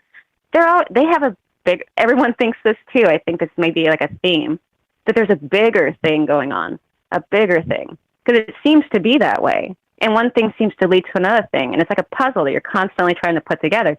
And people have taken this up as a hobby. And I think that's probably, it's the strangest, it's never happened before in history that there's been this much information. And that's why there's so much stuff about the censoring of Google and Google. I remember whenever you could go on YouTube and find so many videos about so many things. And then they became really stingy with that information and started, booting channels off. Well, then we got rid of that. We just quit going to YouTube. And so people just started looking at, talking to each other, brainstorming and doing research about etymology and going into, history and all this stuff. So it just doesn't stop, and they can't control it because they've given so much information on the internet. But then you can go, I think that's what it is. But they're doing it on purpose, clearly, because they make the information available. They'd have to really completely just shut everything down. And some of that information is hidden in between common information. And they don't realize people are going to be looking at that too, and it's really strange. People are watching baseball games and keeping track of the score, not because they watch the game, but because they think it's some kind of code. Like, I've met people who think that. I'm a baseball fan, and I've never done that, just FYI. I've seen some, so I don't know, but that's what I think. I think that they think that critical thinking and these puzzle piece people who think this way might speak to the wrong type of people, and they may radicalize them by mistake, and therefore they're dangerous. Well, so meaning that the only brand of radicalization allowed is their brand, because that's what the mainstream media is doing. They're radicalizing people anyway. Well, I think that they think they want to control what kind of reaction they want. And they can't control the reaction they want if people are lighting these little fires on all kinds of topics they can't keep track of, and especially some of these people don't even have social media accounts. A lot of these people are off the grid and they're not even sure who they are. They're like ghosts. So there's all kinds of people like that, and they worry about that, and that they may, but not only that though, I think a lot of times what we see with bombings and everything and all the terrorist stuff, that stuff seems also to be like maybe a lot of that, it doesn't matter. But a lot of people think that a lot of stuff is false flag. And so they don't even think that anybody's doing any of this crazy stuff. There's just something behind everything. Yeah, so I don't know. Don't forget, too, the term false flag means the incident actually happened. It's just blamed on another party. I think that's a big misconception, too, with false flags is, like that, the whole Alex Jones, happened. Sandy Hook thing. Well, exactly. And so, again, I will be maligned for even bringing it up, but you say the word Sandy Hook, and then people are like, well, Michael Strange says that nobody got killed at Sandy Hook. I didn't say that at all. No. I didn't say that at all. Something definitely did happen, but there was a lot of strange things going on with the real estate. Exactly. And around that surrounding, it just goes on and on. Yeah. And the witness accounts. But you just can't go, no, you totally cannot go into it because you can't control either. And you shouldn't. But the people who do hear this stuff, some people get really, but I don't know that they do. I don't know that anybody's actually, it doesn't matter. But that's what I think. I think that they consider, if you're interested in UFOs, well, you may be interested in reptilians. You may be, which I don't necessarily know one way or the other. But anyway, it just goes on and on. It's about critical thinking that their problems, that's the problem, is critical thinking. Anyway, my phone's fixing to die. Okay. Thank you for the call. You're the best. Jennifer, I appreciate it. Thanks for listening. Thanks for calling. We'll talk to you soon. Bye. Have a fantastic weekend. There you go. Good stuff, right? And this is what I'm saying. This is exactly the conversation that I think we need to have. That, from time to time, we need to just go off on the corporate media. Because what are they doing? They don't take a day off. They go and they go and they go and they go. And the brainwash is hot and heavy. And in this post-truth world, we're left to figure it out. And pieces like this, again, I don't know. I don't know Sarah Scholes. She may be a great person. Probably is, right? But I don't know. Like, are we seriously considering that because people have an interest in UFOs and follow the news closely, like myself, like you guys, you're here listening to this show after all, that because of that, just simply because of that interest, it's like the conspiracy gateway drug to being an extremist. I don't buy that. I'm sorry. I just don't buy that. I do not. Like I said, cite me another one. Another UFO cult that was ever dangerous. Ever. In the history of mankind. Like I said, all I can think of is Heaven's Gate. And that was as religious or more than it was about UFOs. But that's not how it gets framed, right? That's not how these conversations go. Instead, as the political winds change, the definition of terrorist changes. It's been a theme of this show. It will continue to be a theme of this show, and we'll continue to talk about this. I don't do it often because I know it's just too much. It's like in your face, and we already know these things. Many of the things I say are like, no crap, Mike. But it still needs to be said. And so that's what we're doing. By the way, I did say earlier, has anybody actually sent a letter or called your representatives? A senator or congressperson? Has anybody done that? So I have, by the way. And guess what you get back? A form letter that they probably just print out, send to everybody. Thanks for your concern. We'll take your concern, your ideas or suggestions into consideration. Right?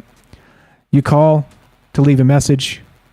You get a filled up voicemail box. You can't even leave a message. You know, you get a form email that says, thanks for being a concerned citizen. Right? It's like, thanks, but no thanks. It's like, all it is like, we got your message. Right? That's it. Nothing ever changes. And so you have to make change in other ways, don't you? And like I said, and I'm going to say it again, to bookend this conversation, I don't think violence is that way. Because you have to. Because of course, right? As the political winds change and they try and rebrand what a terrorist was and what a terrorist is becoming, it's convenient. It's awfully convenient to point to huge groups of people. So if you can just call like a little pocket of ancient astronaut theorists dangerous, then suddenly it makes the extrapolation to the entire population of ancient astronaut theorists easy to make. Conflating the truth. It's the world we live in. That's the world we live in.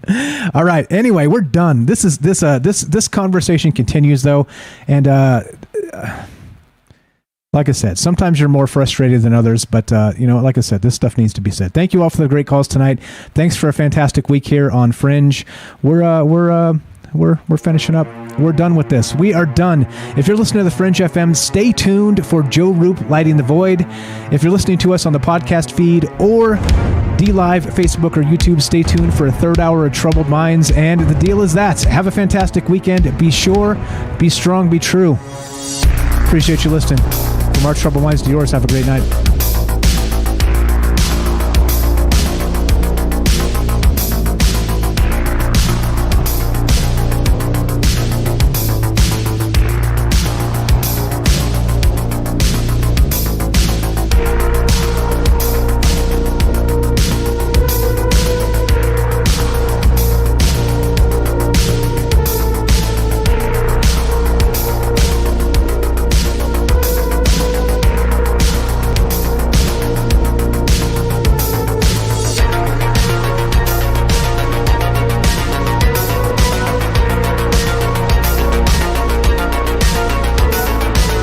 All right, guys, we are off the Fringe. You know the drill. We're going to take a 2-minute break, and we're still talking about this, though. We're still taking your phone calls, and we're still wondering what the hell's going on in the world we live in. Is this part of the Upside Down? Is this all part of a plan where they're trying to use whatever it is, any means necessary against us? Yeah, like I said, no violence. None of the rest of that. I got a message from Joe Rupe. Maybe I'm going to contact him. Maybe we'll do the third hour on Fringe with Joe Rupe, Lighting the Void. Let me stay tuned for that. Maybe we'll do that. And let's see if we can continue doing this and talking about these things with him as well and just keep on trucking. You guys know the deal. So maybe, 702-957-1037. Taking your phone calls. I don't know if we'll be on that with Joe Rupe. We'll see. We're going to figure this out or not, and then keep on rolling. So going to put up some music. We're going to take a 2-minute break, maybe a little bit longer, just to get this set up if we're going to do it, and then I'll be right back. So don't go anywhere. More Troubled Minds either way after the break. We'll be right back.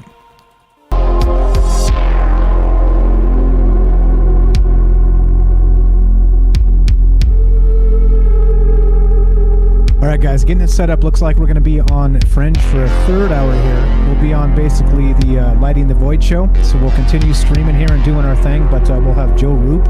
So we're gonna set this up, and I'll call into his show, and then we'll just do it a little bit different. But we're gonna keep on doing this and maybe talking about the same sort of stuff. I don't know what he's got on deck, but yeah, here we go. So we'll jump into this and keep on trucking here. So we'll get it figured out. So hang tight for just another minute or two, and we'll figure out what the hell's going on. And there we go. What's up, Fred says, it's been a while since you've been fired up, Mike. Love the enthusiasm and dedication and passion. Keep up the great work.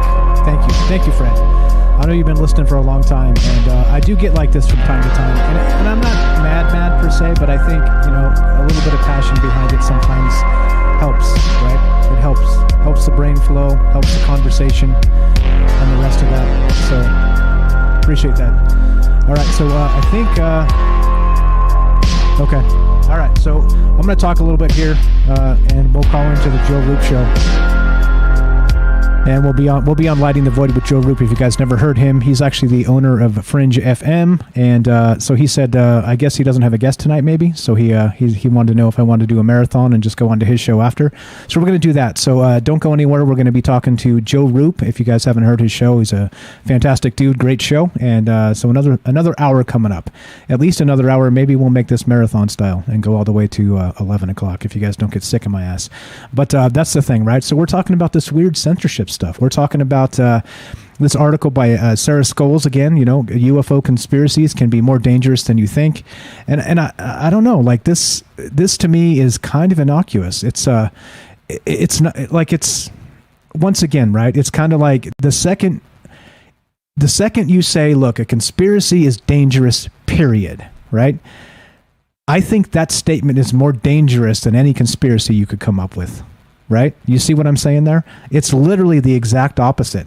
When you try and malign every conspiracy as Q or reptilians sucking blood, like Night Stalker was saying, it turns it into an authoritarian situation, right? Where independent thought is not allowed. What's up, Kate? I see you there. What's up, Matt? How you doing? What's up, Fred? Good night, Fred. Thank you for the compliment, Fred. I appreciate that. Yeah, man. Sometimes you gotta like swing your fist and get mad, not mad. Let's say again, passionate. Like I said, I'm not mad. The second you say mad, they're like, I knew it. He's a violent terrorist. He's an extremist. We knew it all along, which is not the case, of course. But anyway, all right. So yeah, we're going to be on with Joe Rupe in just a sec. We're going to jump on and do at least our third hour with Joe of Lighting the Void. So hang tight for that, and we'll go. So we'll probably kill our phone line and run off his because he's got a better system than I do. And yeah, so we'll not be taking your calls on this line or this Discord. You'll have to call into the Joe Rupe Show if you want to be part of that. So I'm still reading the chat. We're still doing our thing, and we'll still be streaming here. So that's what's up. That's what's going on. Let's see. What else? So that's what we're waiting for. He's going to get the intro out of the way, and then we're going to call in and be on the show. So let me kill our phone line. Let me do that right now. Let's do this. Get this stuff out of the way. And I'm not sure how much he was listening, but to my show, probably a little bit. So I think he knows what we're talking about. But anyway, we'll keep on trucking here. So our phone line's dead. We're going to call in just a sec to Joe Rupe, and we're just waiting, just kicking it, hanging out. And I'll say hi to the chat. And what's up, guys? Lots of good chat there. I see it on Facebook. Thank you very much, guys. Let's see. Larry, I'm not reading that. What's up, Sean from Canada? Hey, all, just saying a quick hi. And loved you all. Be back one day soon. Great. Thank you for stopping in. Saying hi. Let's see. What else do we got? What's up? Tam says that there's social media government influencers. Yeah, backing up the system, right? Definitely. Kevin says Alex Jones was right. He was also wrong, though, right? Because he's human. He's human, It's part of the human affliction, right? Like, don't forget it, guys. Like, passion or not, we're still wrong. We were wrong too, right? But also, like I say, as part of being wrong, a symptom of that is sometimes also being right. And it can't be ignored, right? Okay, so what's up? Let's see. What's going on here? Robert says, independent media voices are abandoning YouTube and have moved to Rockfin. The biggest independent voices deplatformed and are on the verge of being deplatformed by YouTube. Have set up shop over there where censorship is prohibited across the board. Well, maybe they'll let me on sometime. I'll try again. I think maybe it's a Reach thing. Maybe it's the UFO thing. I don't know, because we did try and get on Rockfin and they wouldn't let us, as per your suggestion there, Robert. Nathalie says, as much as I'm addicted to the internet like most people, I sometimes think we have too much info, whether true or not, and would be somewhat beneficial if we didn't have the internet or TV so we could learn for ourselves what is important. It's very much like Alex Jones says, right? Like he's right. It is an information war. That's what this is about. And so, unfortunately, we find ourselves in a mess. This is a mess. It's a big mess. And yeah. I don't know. That's what's going on. So we're just waiting for Joe Rupe to get ready with his intro here, and then we're going to call in and we'll be part of that show. If you guys haven't listened to Lighting the Void, good stuff, and we'll be on that in just a sec. So hanging out, reading the chat as much as I can, saying hi. Let's see. And Robert says, I only tune into Troubled Minds on my laptop at Facebook and on my TV to YouTube because Michael hasn't set up shop on Rockfin yet. Yeah, I'll try again. Yeah, remember they unceremoniously rejected me. Do they really have UFO shows on Rockfin there, Robert? I'll try again. Maybe it was a reach thing. They hadn't heard of me and something like that. So yeah. It is a mess. This whole thing is a mess. The whole disgusting media situation is just grotesque. Let's see. What else is here? There we go. What's up, Shamanics? I see you guys. What's up, Kate? Thanks for being here tonight. And so we're just waiting to go on the Joe Rupe show. We're going to be on in just a moment here, and we'll do our thing. We'll be talking to him, and you should be able to hear through this stream if you want to hear what's going on or whatever. I don't know. Crap. I don't know if I'll be able to talk to you through commercials like I usually do. I guess I could. I could just hang up from his and then call him back when he starts again. Yeah, we'll do that. So as he goes to a commercial, I'll just hang up and then call him back when we start again. So I don't have to wait 5 minutes of dead air to, that's what we'll do. All right. So just waiting on Joe to give me the okay. And we're going to do it. Let's see. Just hanging out. Just put me on the cam. Yeah. Shamanic says the mainstream media likes to throw the proverbial turd in the punch bowl, make it all taste terrible. And so as a result, right, they're kind of coming at us because we're like, hey, I'm like this. I'm like, hey, Kate, Matt, Anton, Shamanics, doesn't this punch taste like crap? Right? That's what we're doing. And they don't want us talking about that. They're like, no, that conversation is not allowed. There's a turd in the punch bowl, but nobody's allowed to talk about it, right? That's that's the thing. All right. So yeah, we're just hanging out waiting. So we're talking about this article. This is what we started with tonight. Is this UFO conspiracies can be more dangerous than you think. So that was the premise tonight, and kind of just a way to like at what point do we stop calling each other terrorists, right? At what point? It's not okay to me. And this is the type of journalism, quote, journalism that ends up causing big problems, right? Like actual big freaking problems. So, okay, yeah, what's up? We got Paul there. Yep, there. Yeah. Good stuff. I see you there on the chat saying hi. What's up on Facebook? Yeah, okay, Rockfin even has sports shows. Are you serious? Okay. All right. I'll try again. I'm glad I was nice to that guy and didn't tell him to eat shit when he rejected me. I was, when you get rejected, it's like that. Well, you don't know who you're dealing with, man. I'm Michael Strange, right? And it's not like that. It's more like, I'm a hard worker and we're going to get there, right? It doesn't matter. It doesn't matter what platform. It's, you push, you have a good conversation, you attract great people like all of you guys out there listening with fantastic phone calls and fantastic chat. And, it seems easy, right? Because it's been 3+ years of hard work, right? Like they always say, it's like when this show blows up, it'll be like, who the F is this guy coming out of nowhere? No, it's like all those years of hard work that nobody ever considers. So anyway, what's up, guys? Who's out there? Let's see. Discord should change their name to what? What? No. What? What are you talking about, bro? On YouTube, Richard over there talking some stuff. Here you go. I'm gonna put it on the chat so you could. There you go. Like, what the hell is that about? I don't know. Anyway, so we're just kind of killing time waiting for to join Joe Rupe Lighting the Void. So here's what I'm gonna do. Actually, my dog's outside barking. I'm gonna go grab her. Don't go anywhere. I will trim this out of the podcast, but I'm gonna play some music, come back, call into that show. So you guys take your break, and we'll be right back. Okay. So I'm gonna put this thing up, and we're gonna play a little more music, and I'll call him in just a sec, and we'll be on with Joe Rupe. But here you go, some music for you, and I will be right back to get my dog, and we'll be on Lighting the Void in just a sec. Be right back. Oops. All right, let's keep on trucking until it's time to go. So I got some more stuff I want to talk about here. Check this out. Welcome back to Troubled Minds. I'm Michael Strange. Now, this is Sarah Coles. She actually wrote this book called They Are Already Here, UFO Culture and Why We See Saucers. So it's kind of like we had an academic on the show a while back, and he was trying to explain away the abduction phenomenon as a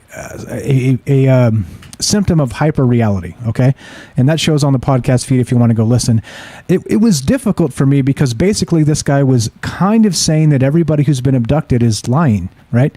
I mean, that was the premise. It's like, you know how academics do their thing, right? They kind of go around, beat around the bush and say this or say that just so they don't have to say, well, I think all these people are full of crap, you know, like that was kind of the crux of it, you know, but he was saying it nicely that it's no fault of their own, is that they're kind of a victim of hyper reality, meaning that we don't know fact from fiction, and talking about some different things, right, regarding specifically you know, like there's a thing called a birth. What was it, like the birth hypothesis or something like this, where, right, like there's like a embedded memory in all of us, the birth canal as we're being born, and then so the academic here said that there's, you know, it's a theory that under times of a particular trauma or stress or some other things, that we go back to parts of our memory that are like that, and the reason why all the abduction experiences are similar are because we're remembering the one of those things like that we all have in common. So it's just weird, right? It's like I don't know, like I get it. I understand being a skeptic, right? So think about it this way. Like, this is the craziest part of this conversation about UFOs. We've got Dr. Stephen Greer, like we were saying last night. He's like, oh, by the way, you know, the aliens are here, and there's a thing called exo-racism, right?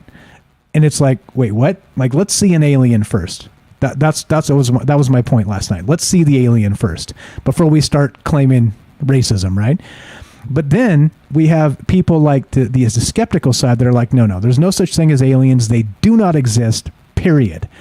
And you see, like, just the gamut of like those two discussions are so far apart. Post-truth world, right? The post-truth world. I don't know. Yeah, I don't know. All right, so let's see. So anyway, so she's got a book called They Are Already Here. This is Sarah Scholes. Like I said, I kind of don't want to crap on her. Now, this is the important thing. This continues. Is Facebook issuing new warnings about extremist content? Right.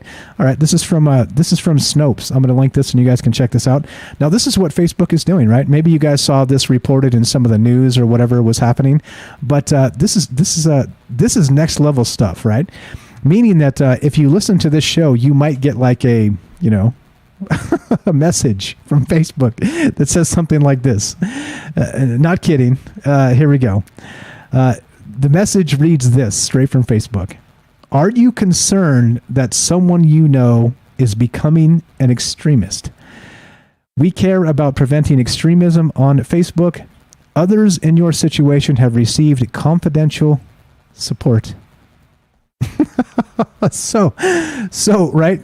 So the second they label me a terrorist, which could be nothing farther from the truth here, me being a terrorist, that's absurd.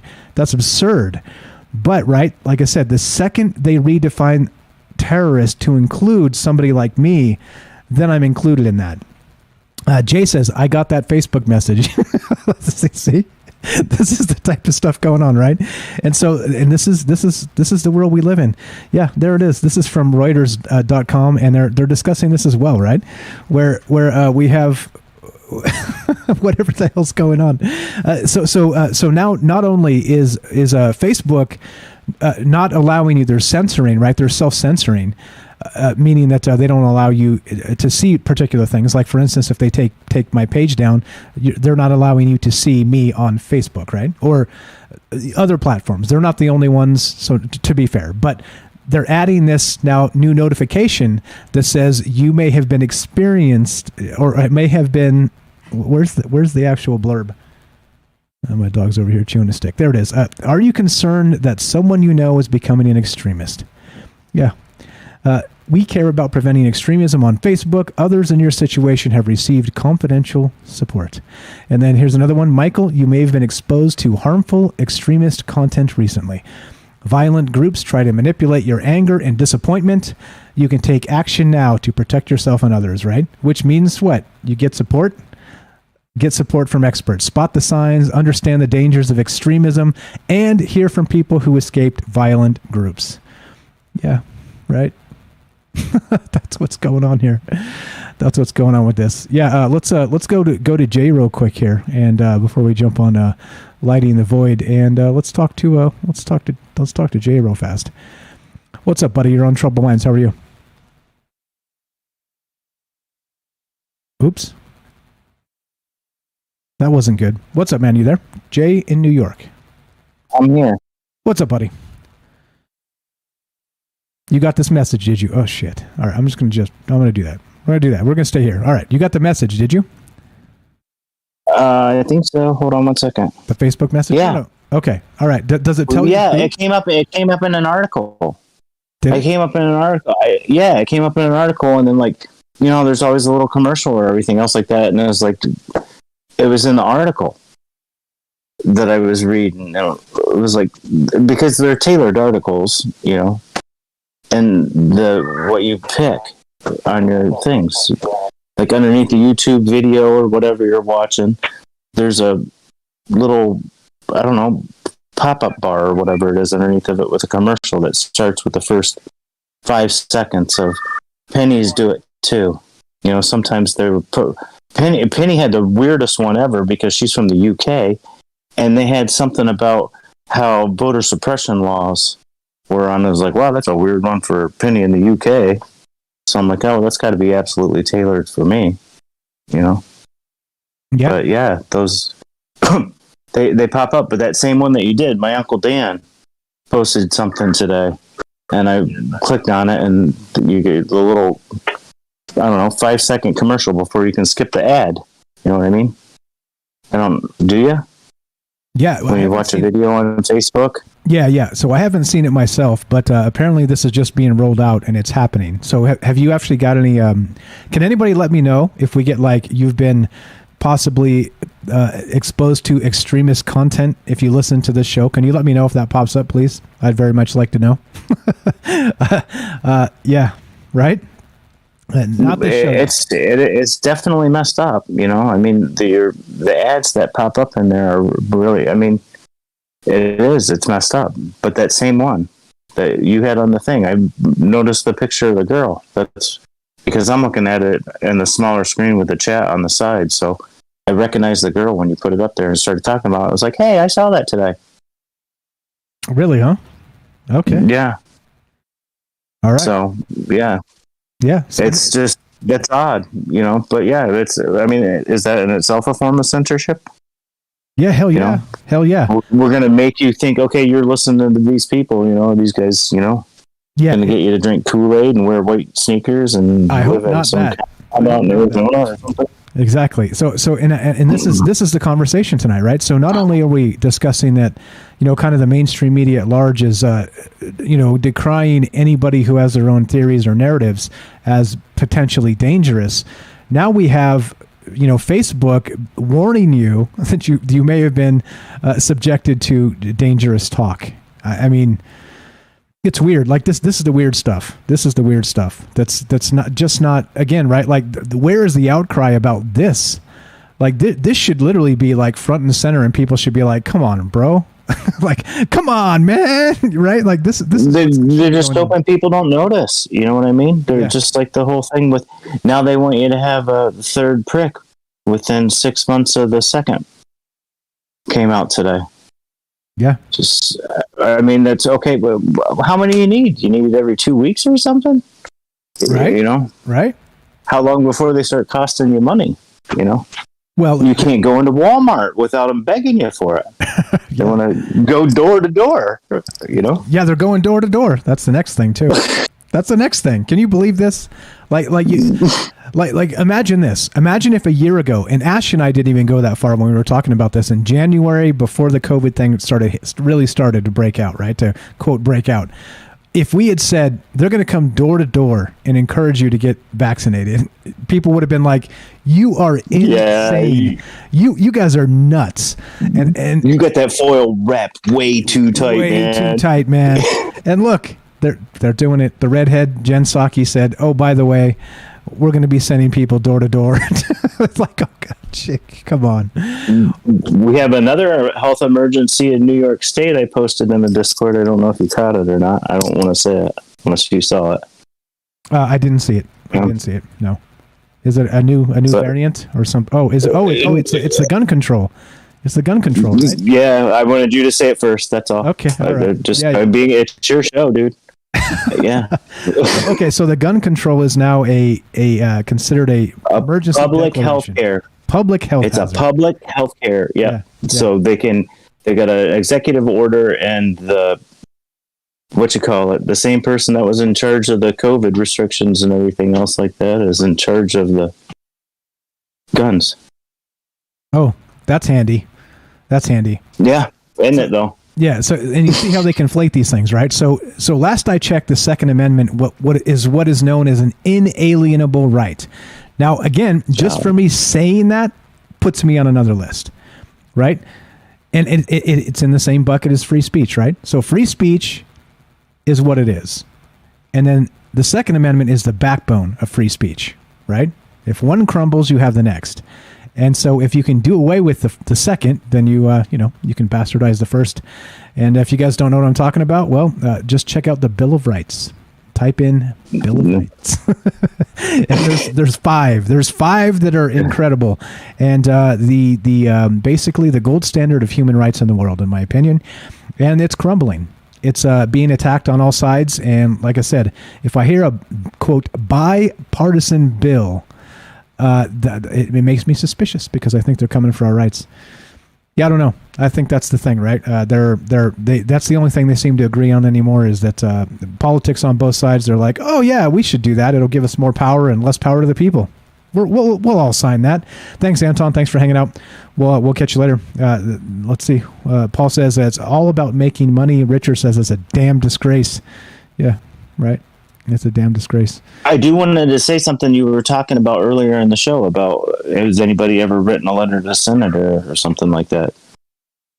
We've actually written letters to the president and stuff like that and gotten a response back, but they were things like, so-and-so scout and troop such and such got their Eagle Scout, and you got a form letter signed by the president, congratulations. But during the whole ordeal last year when New York got completely shut down and everyone got told to go find unemployment, we called the senator here, and he actually called us back personally and talked to us, name, date, rank, serial number, and all that stuff. And then 2 weeks later, we started getting, things taken care of. But he's not running for senator. It's the local level, not the state level, not the federal level, because our federal guy is Schumer. I shouldn't admit that. People probably throw rocks at my house when they drive by. He's actually your guy.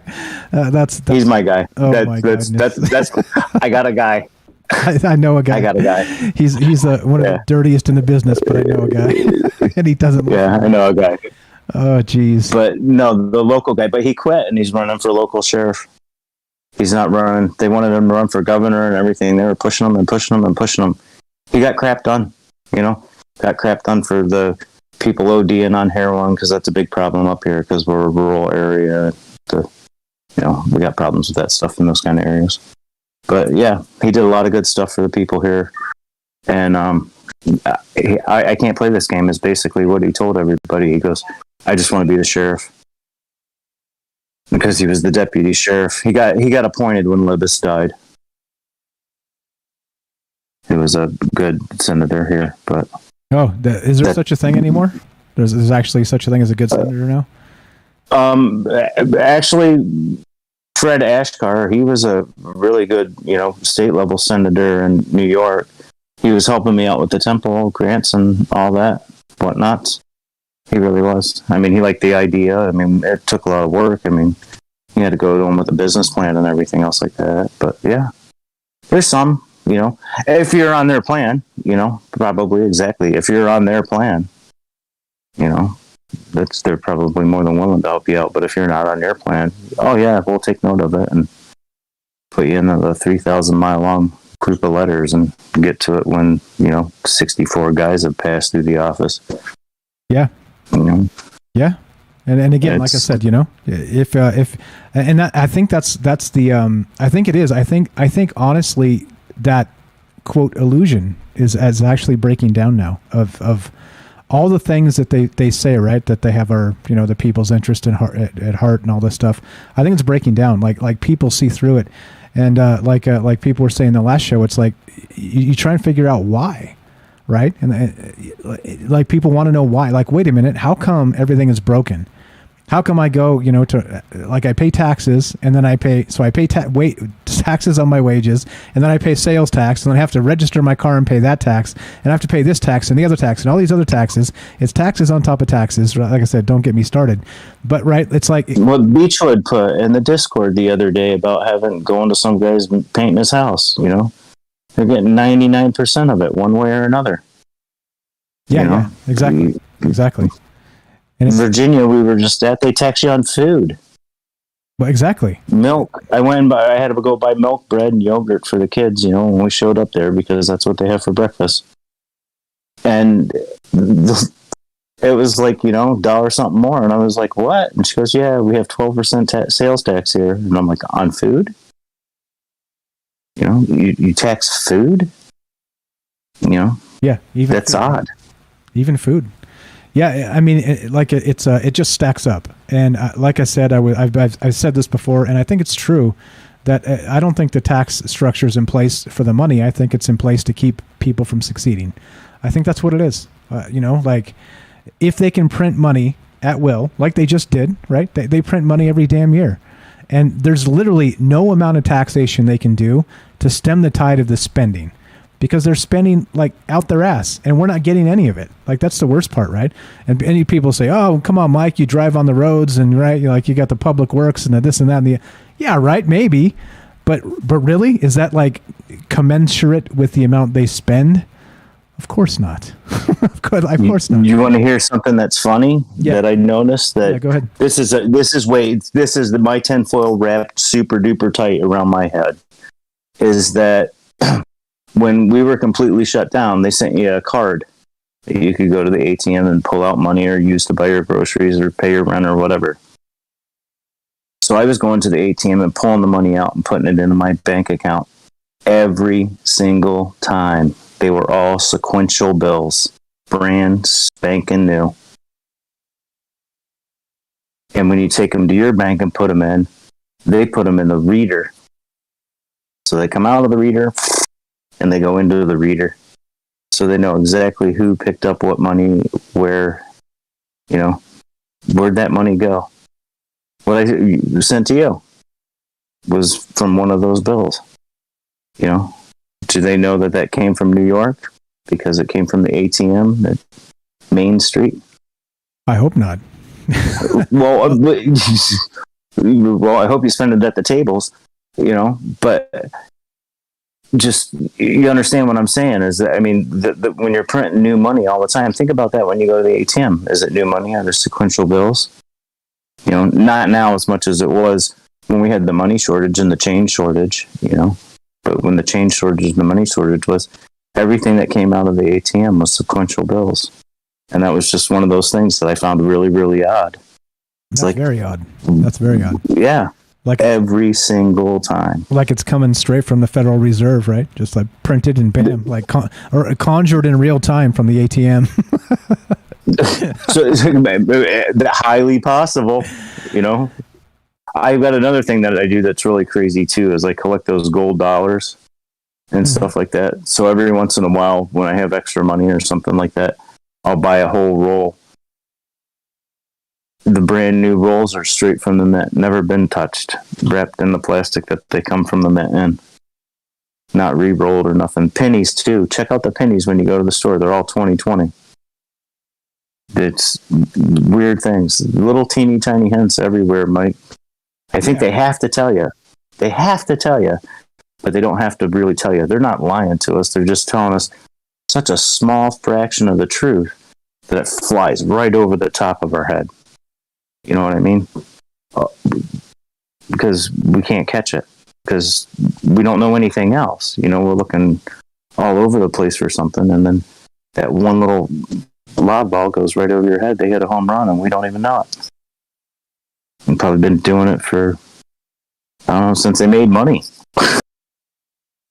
You know, God only knows how long they've been playing this game. Politics and money and censorship and the weirdness too is that right. So what's supposed to happen is they're supposed to move a particular amount of money out of circulation as it becomes beat up, right? I think that's the process, what we're told, and then they issue new money to replace the old money, right? So you take the old beat up ass pennies and dollars, you officially incinerate them or melt them down or whatever it is, and then you print new money to replace the old money. However, does anybody actually believe that's the process, the full process? Well, I have been to the Mint before, and I've seen the shredder. You know, they do actually shred it. You know, but how much? You know, you think about all of the money. I mean, they could shred a whole crap load of it, like they do with the Second Amendment things that they pick up in drug deals and everything else like that. They show you driving the bulldozer over them and throwing them through the shredder and stuff like that. That's a drop in the bucket, you know, even if it looks like there's 100,000 of them out there. You know, they can't. You know how many people got stuff stashed that they've probably written off as lost, burnt, stolen, whatever? You know, they don't even know how much money's left out there. Yeah. I don't know. I think that's the thing here is part of the upside down, part of this whole business we're talking about. It's crazy, right? Let's get back to that Facebook thing that, just like, so now if you've been exposed to an extremist content, now think about it this way, right? If Facebook was actually dedicated to removing extremist content, don't you think that they wouldn't have to put out, you may have been exposed to extremist content, right? So it's kind of like, well, not only did we fail to remove it, well, meaning that, so not, let's say it's removed, right? Because it's clear to me if like literally if like a particular group is calling for violence, right? Take them down. It's simple. It's simple. But what it means is, I don't think you should ever incite violence. I mean, violence doesn't get you anywhere. It doesn't do anything. You know, people end up. And the end of the day, nothing. Yeah, well, even if they don't end up dead, you know, I mean, hurt or possessions lost, burnt, whatever, you know, it doesn't get you anywhere. You know, this gets us somewhere. You know, people call in, they have a civil conversation about it. You know, that's how you get somewhere. You have a civil conversation. You don't get there by, all right, you know, I'm going to take you out behind the, you know, school and beat you up, you know, because I know I'm right and you're wrong. You know, that doesn't get you anywhere. Well, why do I think I'm right? And why do you think you're right? Let's talk about it. And, you know, that's probably the better way to do it. I'm sorry, Jay, but you were far too reasonable. You were far too reasonable. You must be a terrorist. You must be a terrorist. Exactly. The reasonable calm guy has got to take you know, anger management classes to get a, you know, handgun permit, you know, but the guy who can buy it off the street can walk into the whatever and rob somebody and be out of the jail in an hour and a half with an appearance ticket. New York State. Gotta love it. It's in the beginning of the show when Daryl called in. She was all fired up and was like, yeah, you can tell she's from New York. She's fed up with all this crap. She's not joking. But, you know, the thing with the Facebook, maybe they had to put that out is because we've been exposed to their ideas. Maybe that's why they're doing it. Right. Yeah, no. Well, yeah. Well, so point being that, right, like if they've removed it all, then why are they like kind of, basically it's like, so not only are they kind of going overboard removing stuff, which they're doing, then also they're like, oh, by the way, you may have been exposed, right? And then so it's another way of kind of like breaking through your reality, right? It's like, wait, what did I watched, you know, NBC today, right? It's like they lied. They lied to you, right? They lied to you, or whatever. Well, I mean, think about it when they make the whole things like with the Washington Post or any of those guys. You know, they made comments a year ago and stuff like that, and they were wrong. And they have like a little not even a high school kid's journalism paragraph on page 359 on the very bottom in fine print saying, "Oh, we were wrong." They don't. It's okay for them to do that. Oh, we made a mistake, but they don't put it on the front page in 3 months in a row that we made a mistake. But they can put it on the front page that it was wrong, even if they know it's wrong in the beginning, as long as they say they were, wrong at the end. Yeah, exactly. Yeah. We do. The media's done. I mean, I think people have really done that. I mean, you look at the people that are going to alternate sites for their information now. I mean, Rumble is really taken off. They're getting lots of people. You look at the Facebook posts, a lot of them are from Rumble. That BitChute you're starting to see everywhere now. And I've never even heard of it. Yeah, it's been going for a while, but it's got all kinds of upload issues and like staying like live. Like they're new, It's not that new. Like that's the thing. Like I heard about BitChute years ago, but it's just been plagued with problems. So it's like it's hard. The thing is, right, when you have all the money behind something like Facebook or YouTube, like what we're doing right now, live streaming is expensive. Like actually like feeding video out is extremely expensive like this. And then not only that, then you got to archive like these many gigabytes of data just to, have this show up. So that's part of the problem, right? It's kind of like they have all the money. So as a result of it, they're able to say, well, tell you what they can pay for and what they can't. But anyway, yeah, I digress. I don't know. No, I mean, but that in itself is censorship too, Well, in order for you to play the game, you have to have, bought at the bottom of Dogecoin and sold right before Saturday Night Live hit. It's just that's wrong too. You should be allowed to have your voice. I mean, I understand it costs money for the internet connection and the microphone, but the more and more I talk to you, well, now you got all this stuff sitting around in the cloud, and that probably costs X amount of money a month. Yep. I know that in order to be on Rumble, if you want to live stream or something like that, it costs you about $100 a month because, I told you I wanted to try to do something with Penny and her kids and stuff like that, just because I thought that would be a cool segue to keep me from getting agitated all the time. You know what I mean? Let's have a funny something nice. Take the kids to the zoo and put it on YouTube. So, because everybody's sitting at home. But yeah, exactly. But the thing is, though, is that's going to be like $100 a month to be able to have that ability to do that. It's crazy that all of those things cost money for a stupid little video to do it live. That's the thing. This is live. That's right. Am I right in that? Yeah. Well, exactly. Except we could do it ourselves, right? But again, back to the point of, so video is basically a luxury. I mean, we don't really need video, right? So we could always just post the links directly in the Discord and just like have an audio feed. And that's cheap. Like that can be done. We could do that ourselves through our own website, through troubledminds.org, right? You guys just would literally go to the website and hit play. We'd be live and that would be that. We could do that. We have that technology. So the video is basically just a luxury.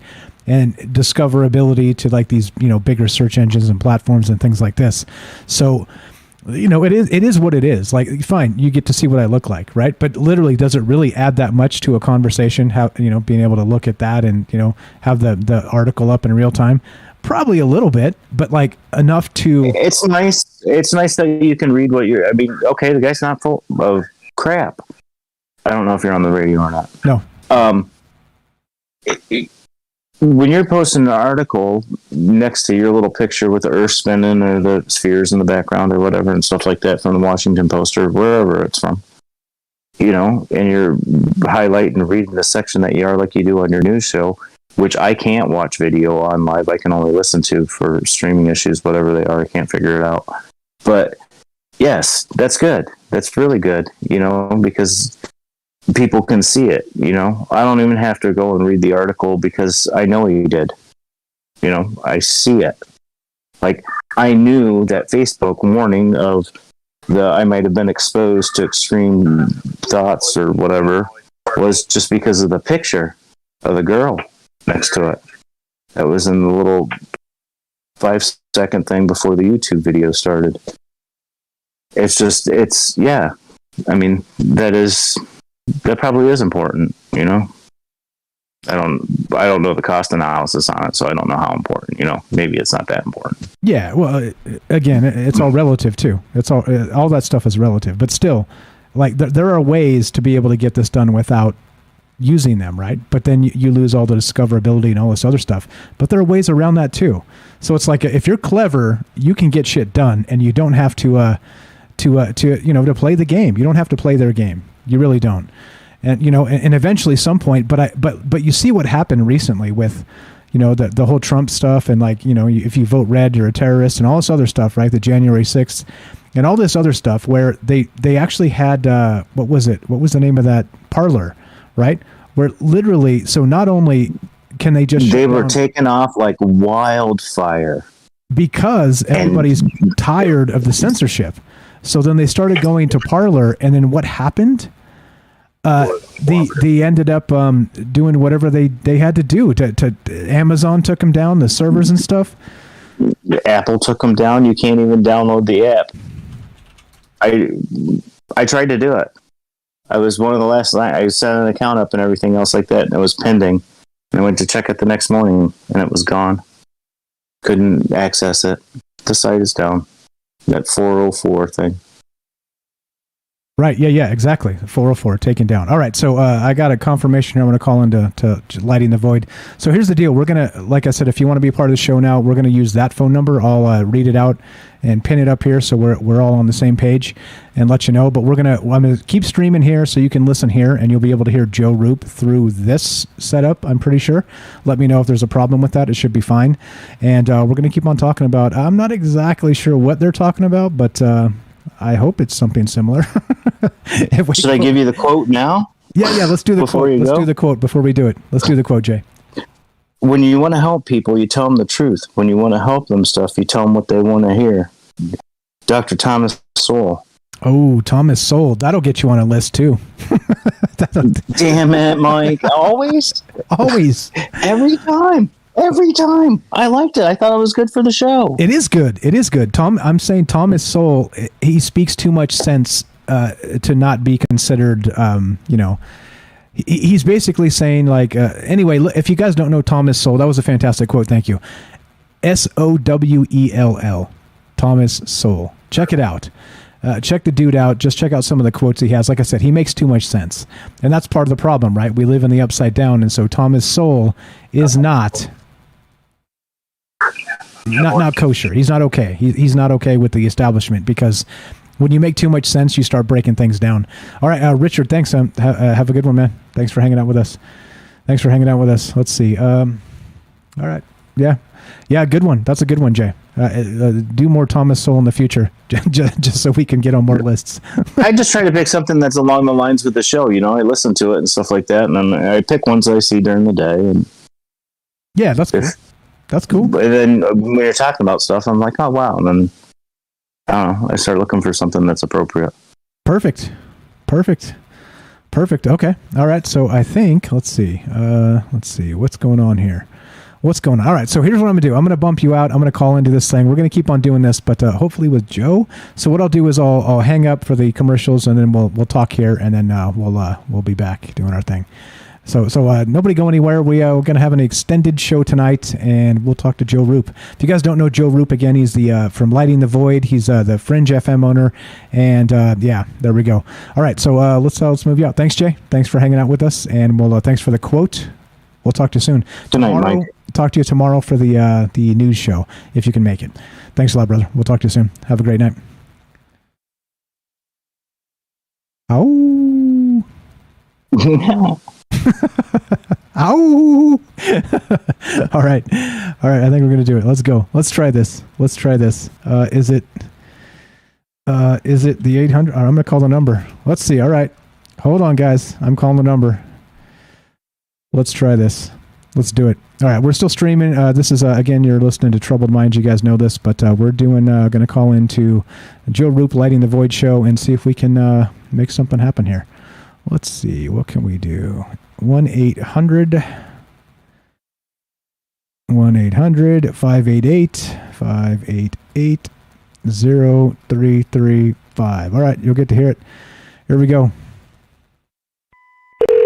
Let's see what happens.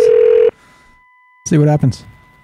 In there, and I'm sitting in there, and like every stoplight feels like I'm going to die.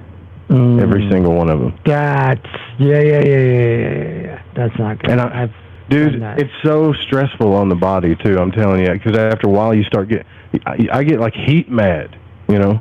Yeah, it's called exhaustion. All right, you guys. Somebody that's in front of me has a freaking like air conditioner, and they're slowly like turning. You know, and I'm like, would you like go? I ain't had any sleep, right? I'm burning up to death. Phone number on lighting the void. And they're looking at me like I'm crazy, you know. He's waiting for me to come through. Anyways, 530 area code. You're on the air. Make sure you got your radio off. Though, who are you speaking with? Michael Strange from Trouble Lines. How are you, my friend? What's up, Michael? Hey, man. I'm just trying to be part of the lighting the void thing. Is it okay if I'm a void walker for? Yeah, dude. You okay with that? It's totally fine. Your voice is a little muffled, but it's totally fine. Are you on your show right now? Yeah, I'm still streaming. I'm still doing it. Oh, what's up? What do you call your people? Like troubled-minded people? I call them. I don't know. I'm not sure there's a good word for it because you know how labels are these days. Once you start labeling people, there's a problem. Is the audio that bad? I'm using Google Voice. I can call you back with Skype or something. No, that's cool. That's cool. Okay. Well, I'm proud to be a void walker. I got a tattoo on it, but it probably is a bad thing. You're probably right. Yeah. You know, well, I don't know about that. I stay in a confused state all the time. Well, that's fine. That's fine. That's part of being human, man. So I don't know. You got somebody on the phone? Is they still on the phone? You got a guest here tonight? What's going on? I missed it because I was streaming. Dan's here. What's up? What's up, Mike? What's up? What are we talking about tonight? I've been talking about censorship and some other things, but this is your show, Joe. What are we doing now, man? Yeah, censorship. Yep, they're still censoring you. Yep. I was talking about like how hot it is in Death Valley. It's hot. Like it's 134 freaking degrees out there. Like I couldn't believe it. Like it's not here in Arizona. You live in Nevada, right? Yeah, you live Vegas. in Vegas, right? Yeah, Vegas. So. How hot does it get there? Does it get into like the 120s and stuff? Yes, 125 degrees. I've been there when it was that hot. No. Like, so probably Phoenix. Yes. Well, Phoenix probably gets to be. No, like, I was there when it was 125 degrees back in 1997. Yeah, about that. Okay. Well, yes, it doesn't. Let's say that's rare. So, like on like an average July, like we're probably like 110 today.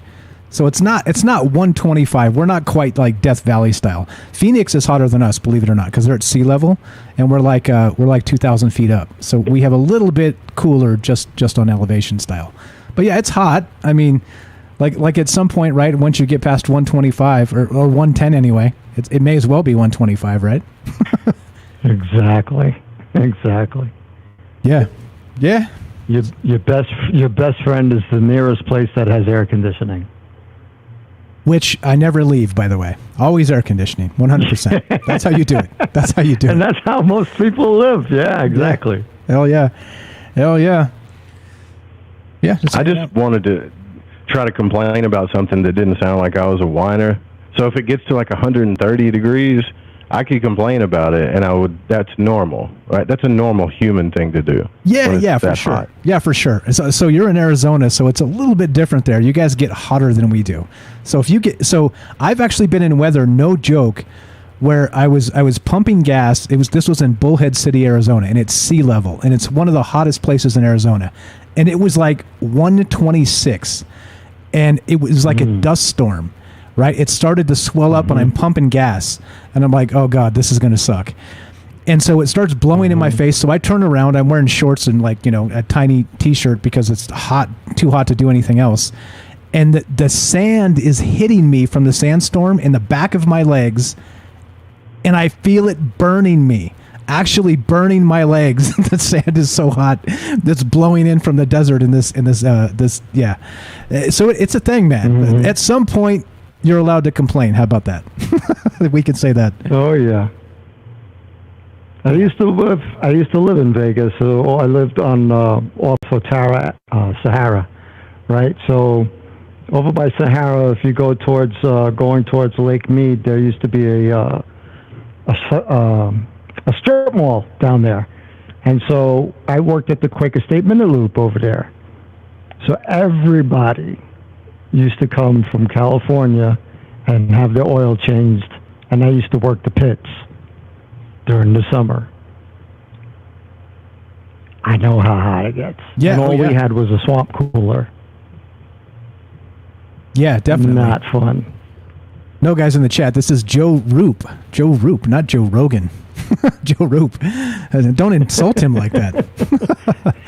And the other Joe, yeah. The other Joe. The slightly less known version. Yeah. No offense to Joe Rupe. Step away, Joe. What the hell? What's going on? I don't know. I'm trying to figure out my entire life right now in the next 5 minutes. So nice. You know. Nice. Yeah, but yeah. So if we're just are we just freeballing it here? We just shooting the crap? Yeah, dude, we're freeballing it. That's exactly. All right. It's so hot. We're freeballing it now. You know. Yeah. I'm with you. Well, that's why I asked, because in my third hour, I usually just take my pants off or my shorts off because we don't wear pants in Vegas. So I understand. I'm with you guys. I'm totally with you guys. All right. All good. So we were talking censorship and the rest of that stuff. Did you guys see this thing with Facebook where, so not only are they taking people down off of the internet, clearly, for doing extremist things like we're doing right now, getting together and having a conversation. Now they're actually alerting people that they've been exposed to extremist information. It gets worse and worse. Yeah. That's what we were talking about. I've seen that already with a few friends of mine on there, and I'm like, good. To me, that's a badge of honor. It's a badge of honor. I'm like, wait. I've never had. A lot of people get kicked off of stuff. I don't ever get kicked. I don't get kicked off of anything. Post a lot. That's why I don't post a lot to the Fringe FM on Facebook, because I'd have you shut down in a heartbeat. I mean, even that guy, I forget what his name was, who literally he came on the show. He talked about everything he ever does gets kicked off. They got into his bank accounts, all this other stuff. My show literally goes so unnoticed. He did a show with me, and it stayed up there. It's still up there. I forget the guy's name. Dean. What was that guy's last name? Anyways, I've never been sent. Well, I got censored on Twitter once, but I even retweeted something somebody said, and then they shut down my account. But that person that said the thing, they didn't shut down their account. Yeah. So. Yeah. You're not saying the wrong things, Joe. You got to be saying more of the wrong things. You're letting us down, buddy. Come on. I'm just tired of. I'm tired. That's how I started the show. I'm just tired of worrying about can I just be on this planet and everything be cool? Can I just say something without it directly affecting something crazy? Isn't that part of censorship? They censor you enough, and people start censoring you enough. They start making you feel like you're crazy, or you're saying just the most god-awful stuff. So they just take you down, man. That's like a manipulation. Facebook and YouTube and when everything first started, they welcomed anything you did, man. You could literally, I don't know, murder somebody on YouTube and they would put it up, when it started. I miss those days. They were actually doing that too, weren't they? Actually, that was happening. Yeah. Yeah. I'm not condoning murder. You could see a murder don't do that. on YouTube, Yeah, don't do that. I'm sure somebody took it that way or something. I'm just saying, you could do whatever you wanted to. Facebook, Twitter, YouTube, now it's like the whole damn world has become super sensitive about everything. Everything. Yeah. I don't know. You're going to get me riled up, bro. That's fine. Let's go. Dude, I've been raising my voice and shaking my fist for 2+ hours now. Going on a third. So, dude, let's get riled up, man. Like, this is the type of stuff that people need to hear once in a while. I think too much, and they get pissed off also, right? You don't want to piss people off. But for crying out loud, if we're not talking about this, who is? That's the way I see it. Every once in a while, you got to get riled up, man. How you feeling? Does it feel like a riled up night to you? I feel exhausted. I took a leak a while ago. I think I probably couldn't even fill a shot glass with it. That's not good. And I've been drinking water like crazy. I feel exhausted. I'm not getting any freaking sleep. I can't think straight. I got people making major life decisions on me, coming out of nowhere from left and right. This person, that person, another person. And I'm still not, I have to stay cool, calm, and collective and just be this passive person, or I'm always going to it's going to be a nightmare, I'm afraid to speak, dude. I'm afraid, to be honest with you. I'm really angry. I'm afraid I'm going to really pop off. Okay. All right. Not to mention censorship. So you're just stacking stuff on, Michael. Well, hey, man, it is a troubled mind after all, and I think every once in a while I gotta let some steam out. That's what I was doing tonight, man. I was just letting some steam out, because why the hell not, man? We've been talking about weird stuff, UFOs and aliens all week, but man, sometimes you just gotta, shake your fist at the man and scream back, That's what was on deck tonight. That's I'm kind of over it, but I'm also ready to go back for some more if that's what it takes. Well, you should have heard Tim Doyle on here last night. He was the same way. I heard that man say things that but all of what he said needed to be said. I'm sorry. If you feel strongly and passionate about something, you be offensive. I challenge everybody to be a little offensive. Everybody. I challenge you to be offensive. I was just offensive on the chat room. As long as it's your truth. I wish this was like Fight Club. Your homework assignment for tonight is to make sure that you're offensive to somebody as long as it's your truth. And then I want you to literally not give a damn what it does to somebody else and be okay with yourself. How many of you can do that? That's your void walking homework assignment. I think I just got put on another list, Joe. I just did that Tuesday. I just did that Tuesday live on air. Nice. You have to. Yeah, stop caring so much. We got to care for each other, but you can't be walking on eggshells all the time. You just can't. Exactly. Yeah. Exactly. Yeah. That's not a life. I can't do it. That's a quality of life that has none. Can't do it. So, yeah, I think that's kind of what censorship does to you. It makes you walk on eggshells. That's what we're doing. We're walking on eggshells online. We can't have cool shows. That's why I've been playing this rap music and cursing, and you guys know how I am about cursing on the radio, right? But here lately, I really don't give a damn. I don't give a damn. My name's Sam. I don't give a damn. I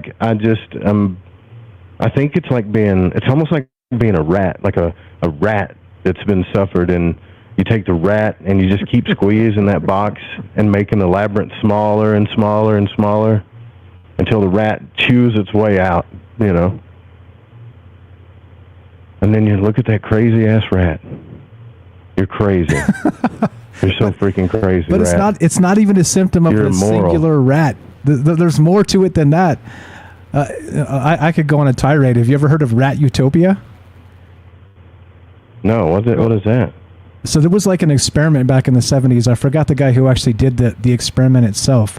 But they took this population of rats and they gave them everything they needed to survive. They had the best food, as much water as they could drink. And the only issue that they didn't have, the thing that they needed the most, was space.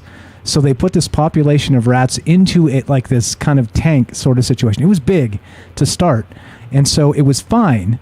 And they were able to eat and drink and, basically just society sort of broke down in rat utopia because they started running out of space, meaning that they were breeding, having little babies and little baby rats running all over the place. And so they had everything they needed, except terrible things started happening because they were kind of encroaching on each other's space. And so as a result, they started eating each other. Literally, it was Fight Club in rat utopia for real. They were literally cannibalizing each other because they were so sick of each other's crap. Because it's like once you put so many people in your space, that's what happens. I mean, they had mothers abandoning their babies and things like this in rat utopia, not because they didn't have the things they needed to survive, because they didn't have the space they needed to be themselves. How poignant is that? That tells you a lot, doesn't it? Completely. It totally describes the mentality in cities, especially overcrowded cities. Forget about it. It's totally it. That's one of the reasons why I had to get out. I just couldn't handle it. I couldn't be myself. I couldn't be myself. I had to walk around with an attitude all the freaking time. And then most of the time I had to walk around with an attitude just so I wouldn't get into some shit with somebody. Yeah. I'm like, I don't need to be like that. That sucks, man. That's no way to live for sure. But that's kind of what you gotta be. You can't walk around like you're a tourist all the time, man. Yep. Can't walk around like you're a tourist. You can't walk around like you're happy and go lucky or whatever, because you're a target. And look, even for you spiritual people out there, let me explain something to you, all right?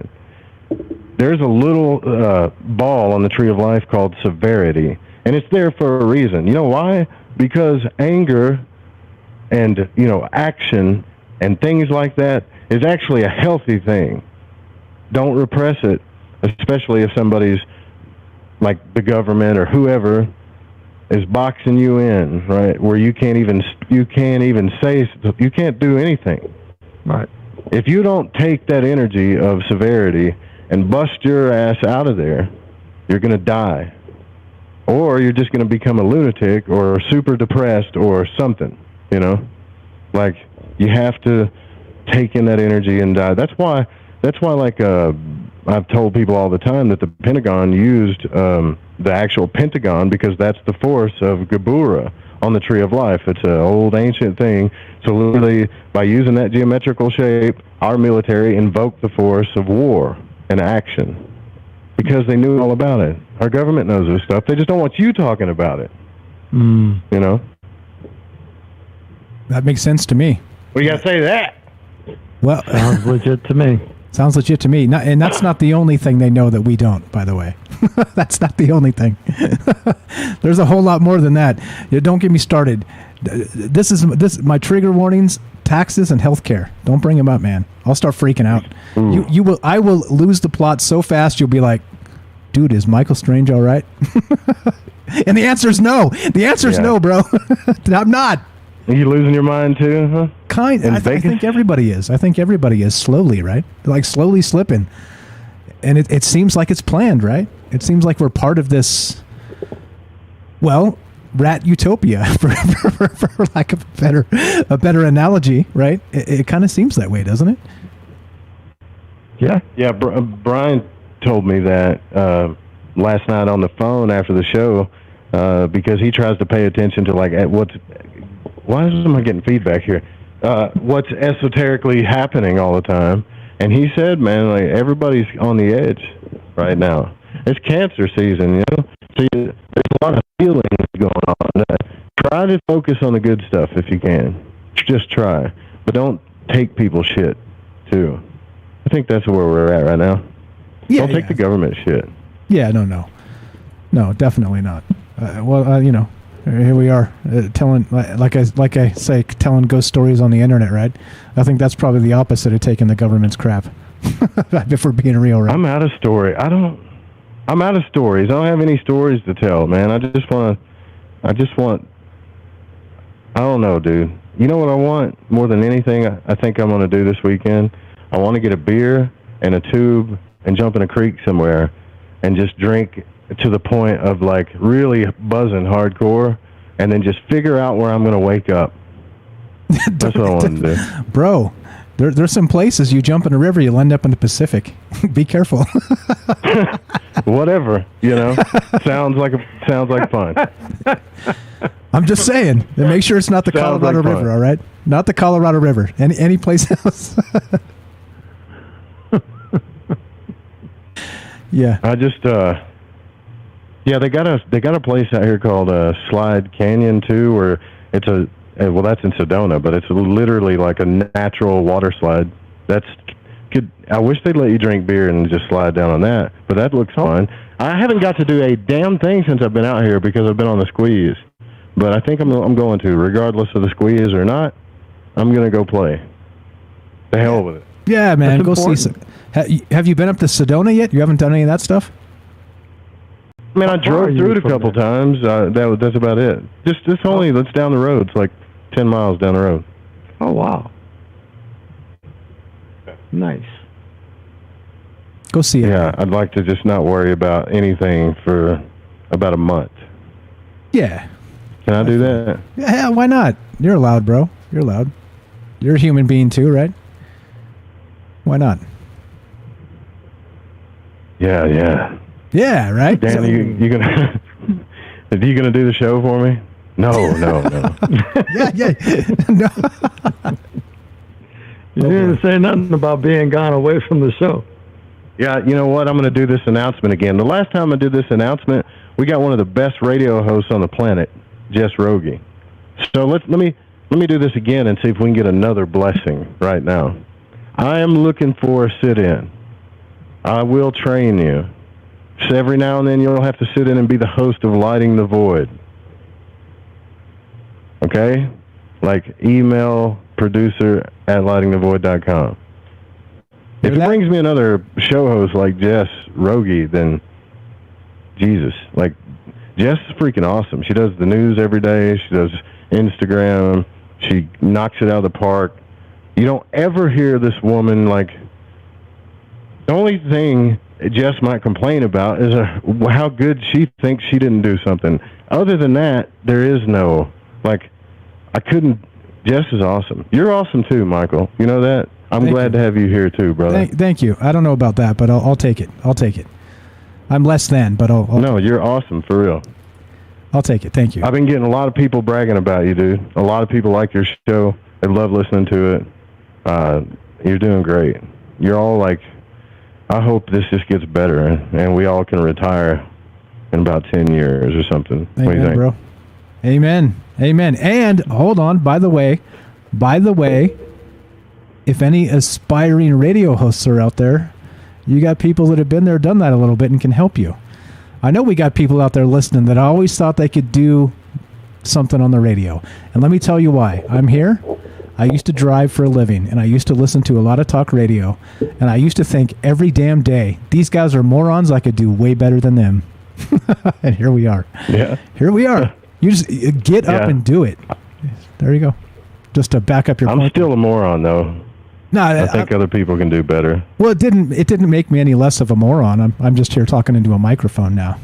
So, right? I mean, you know, I think that's... There you go. Right? I mean, that doesn't change. Yep. Yeah. So I didn't know you were looking for somebody. We have people on this side, too, that may be interested in that. It's open call for backing up Joe Rupe, Lighting the Void. Yeah, just all you got to do is, like, send me a demo or something. That's what Jess did. She sent me a killer demo, right? And she was so good, I was like, this girl doesn't need to be a sit-in. She needs to do her own thing, you know? Like, so we put her on the news, and now she's got her own show. I mean, and even if that happens, again, that's great. But I'd really like to sit in this time, you know? Mm-hmm. Well, it's also not like there's not space on the radio station for more people anyway, right? I think it all works out in the end. Yeah, exactly. Demos, just send them. Producer at thefringe.fm. There you go. Producer at thefringe.fm. You guys know who you are. Jennifer, I'm looking at you. What's up, guys? I know the Night Stalkers out there. What's up, guys? If you're able, and you're interested, there you go. You got some interested parties that think you would do a fine job. Yeah, I mean, if we're just like potatoes, and we get by, right, Dan? Just a potato. Yeah, same. Just a potato. Like I said, it doesn't change. You're just a moron talking in a microphone now. That part doesn't change. What can you do? I'm definitely a moron, that's for sure. What can you do? I think I'm really getting dehydrated, though. I think this, you know how people be like, drink a lot of water, you'll get dehydrated. I really, other than 2-a-days when I played football and some jiu-jitsu stuff that I did, I really think like this is a weird form. This is the only time I've ever been dehydrated from just like heat and sunlight, though. How do I explain this? By waiting till after we do the break. Yeah. What do you mean? What does that mean? Blew past the... Oh! See, I'm dehydrated. I can't even think straight, man. We got to take... I have to, though. Yeah. Let's see. The real DMT. Y'all call in, too. 1-800-588-0335. More money than now. To the hedge fund. DMT is so scary. So Robin Hood limited buying in January. The merry band of apes, no doubt, were pissed and said, now we gonna hold till you don't exist. I'm gonna call you right back, Joe. Was targeted. All right, there you go. That's the Joe Rupe Show. Lighting the Void. It's on Fringe FM. I'm going to call him back after. See, I knew we were well past a break. That's why I was like, you want me to go into this right now? I should have mentioned the break. Anyway, yeah, so that's Dan and Joe. Joe Rupe is the owner of Fringe FM and the host of Lighting the Void. And like I said, again, right, that we have a lot of people here that can actually... that maybe have the talent to do these things, right? Like we got some callers. Some of our callers are brilliant, and if you ever have an aspiring thought to maybe try something like this, it's a good place to get into it. So I'm gonna tell these guys I'll call right back. But anyway, so we're just hanging out. They're gonna take a quick break over at Lighting the Void. I'll call back in a sec, and we'll finish out. We'll do the marathon session here. I'm not scared. It is Thursday after all, meaning that tomorrow's a short day with the news show and whatnot. And let's see. There we go. Just let them know. I'll call back. Commercials were blaring. Yeah. Okay, so anyway, there you go. So you see how it is, right? It doesn't even have to be as structured as that. It could be there you go. What was it? I'll send a demo. Yeah, sweet. You may as well. If you're interested, you may as well send a demo. What do you say? I'll ask again. What do you say? Producer at Fringe FM, I think. Fringe.fm. Producer at Fringe.fm. Yeah, Daryl's another one too. Jennifer, you'd be very good. Who else would be good? Robert would be very good. We have so many great callers. Joe would be very good. Basically, if you call into our show, you guys are all fantastic. And if you're interested, there you go. It's kind of a way in. And I could help you. I could, help you with, just the things that I've learned along the way. Same thing with Joe, right? So if you're interested, yeah. There you go. All right, cool. Good stuff. Let's see. What's up? Matt says Jess is cute. Yes, agreed. Let's see what else. Let's see. Yeah, why not? Right? Like that's part of the thing. It's how I got on the Fringe FM? I asked. I was like, "Hey Joe, what's up, bro?" And I actually came into his Discord blindly one night, not even knowing who was the owner, and asked if how it works to get on the show. And he was super cool about it. And I told him no, actually. I turned him down and then said that I wasn't ready yet. I didn't think I was ready yet because I talk too fast and, I ramble on a lot. The actual legitimate criticism that I get, which is fine. It's true. But it's a talk show, for crying out loud. If you can't ramble, what the hell are you doing, right? What the hell are you doing? So, yeah, there we go. What's up? Yeah, see? Everybody loves Jennifer. Jennifer, do it, Jennifer. There you go. Send it in. I'll have him read that again one more time. And why not? And so, basically, the way it works, as you know, it's like basically they'd start you at an hour, I think, just to make sure you get comfortable. 2 segments, 5-minute breaks, top and bottom. I could help you with technology if you need it. Why not, right? You got things to say. I think people need to hear the things you say. So, yeah. If you guys don't know Joe, it's Joe Rupe, Lighting the Void. Check out his podcast. He is the owner of the Fringe FM, and he does, like I said, he's the guy that kind of allows me to be on here and speak on another platform. And like I've told you before in the past, that the way the technocrats are kind of cracking down on speech, it's a private thing, literally. So you can say whatever the hell you want to say, and he's gonna back you up. There's no technocracy saying you can't say that on the Fringe, right? So not that I'm really that controversial, but it is definitely a good thing. So there we go. Just tell him, let me know when it's back. All right, if you guys want to be a part of the show too, 800-588-0335. That's the call in to Lighting the Void. And there you go. We'll put you on the show with Dan, Joe, and myself, Michael Strange, Troubled Minds, and yeah, doing our thing. Just hanging out. You see? And sometimes, like, kind of unstructured comments or shows, sometimes just shooting the shit is okay, too. It's a good thing. Some weird stuff comes out, like that Rat City or whatever, right? Rat Utopia. Look it up. It's real. It's a real thing. They started doing horrible things to each other, these rats, because they were just so sick of each other's shit. And yeah, it's not good, right? It's when you live in these cities too much, just too close to your neighbors, and just sick of each other's shit. Like, this is the type of things that break down in society, right? It's not a good thing.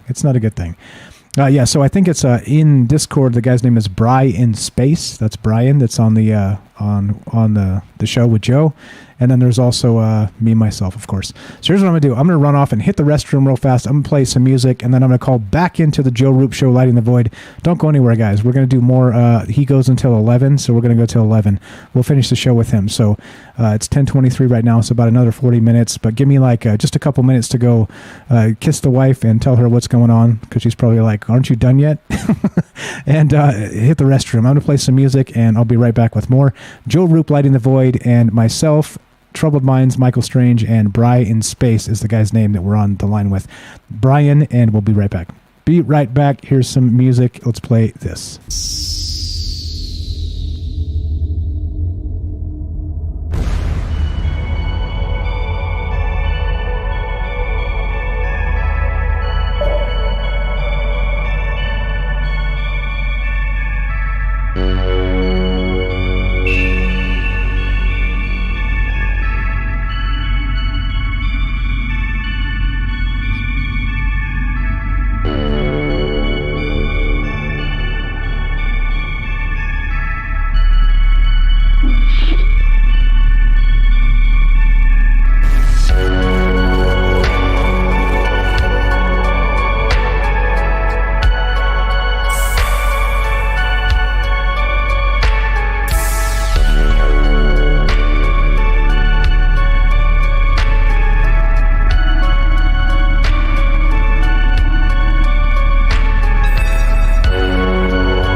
What's up, guys? Back.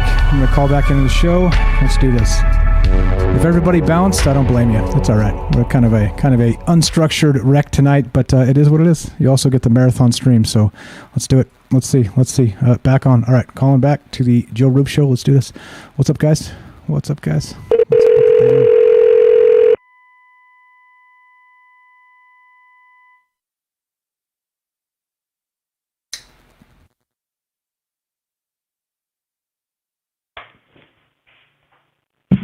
Why is it playing Michael Strange's show? What the hell? What the hell? That can't be. I'm not doing my show.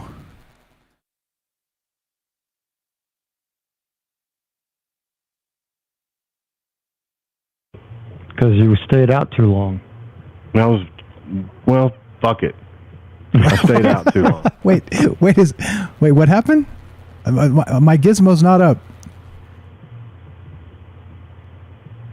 I'll play whatever song I want to play.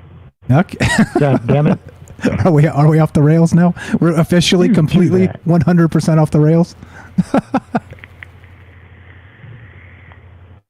Holy smokes. All right. I don't know. There's no reason that should kick back in. Are you guys hearing? What are you guys hearing? Are you hearing me? Test 1 2. Test 1 2. All right, here we go. Okay, all right. I still need more water. I feel like I'm just thirsty. Beer, Joe. Beer. Understand 3 truths. FEMA is broke. The system is broken. If this is the new normal, Americans can't rely on federal cavalry when disaster strikes. Don't get caught out in the elements empty-handed. Prepare with us by going to preparewiththefringe.com and get your 2-week food supply. 92 servings, 8 food varieties with 25-year shelf life. Normally $137, now only $75. Or get a month supply. Normally $247, now only $147, shipped in 1 business day. Just go to preparewiththefringe.com or call 888-440-7931. That's 888-440-7931. I know what's going on with that, but I should be hearing his show instead of him, and I don't think they've put me back on the line yet. I don't know what's going on.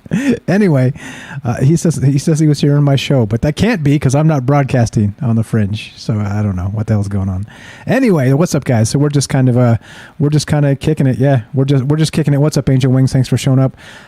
We did extra bonus time here to do some time with Joe Rupe. He's the owner of Fringe FM. He's got a show called Lighting the Void, and so we're usually done by now, but his show goes till 11, and he said, hey, give me a call, hop on the show. So I did, and here we are. So I don't know what's up. Let's from the United States or Canada. Nope. Okay, I guess we're back on schedule, back on the regular bottom of the hour break. Oh boy. All right, can I mute myself? Let's see. Let me make sure I can mute myself so I'm not like talking. There we go. So I'm not talking over his commercials or some shit like this. What's up, guys? Yeah. So what's up, NS? What's up, everybody? There you go.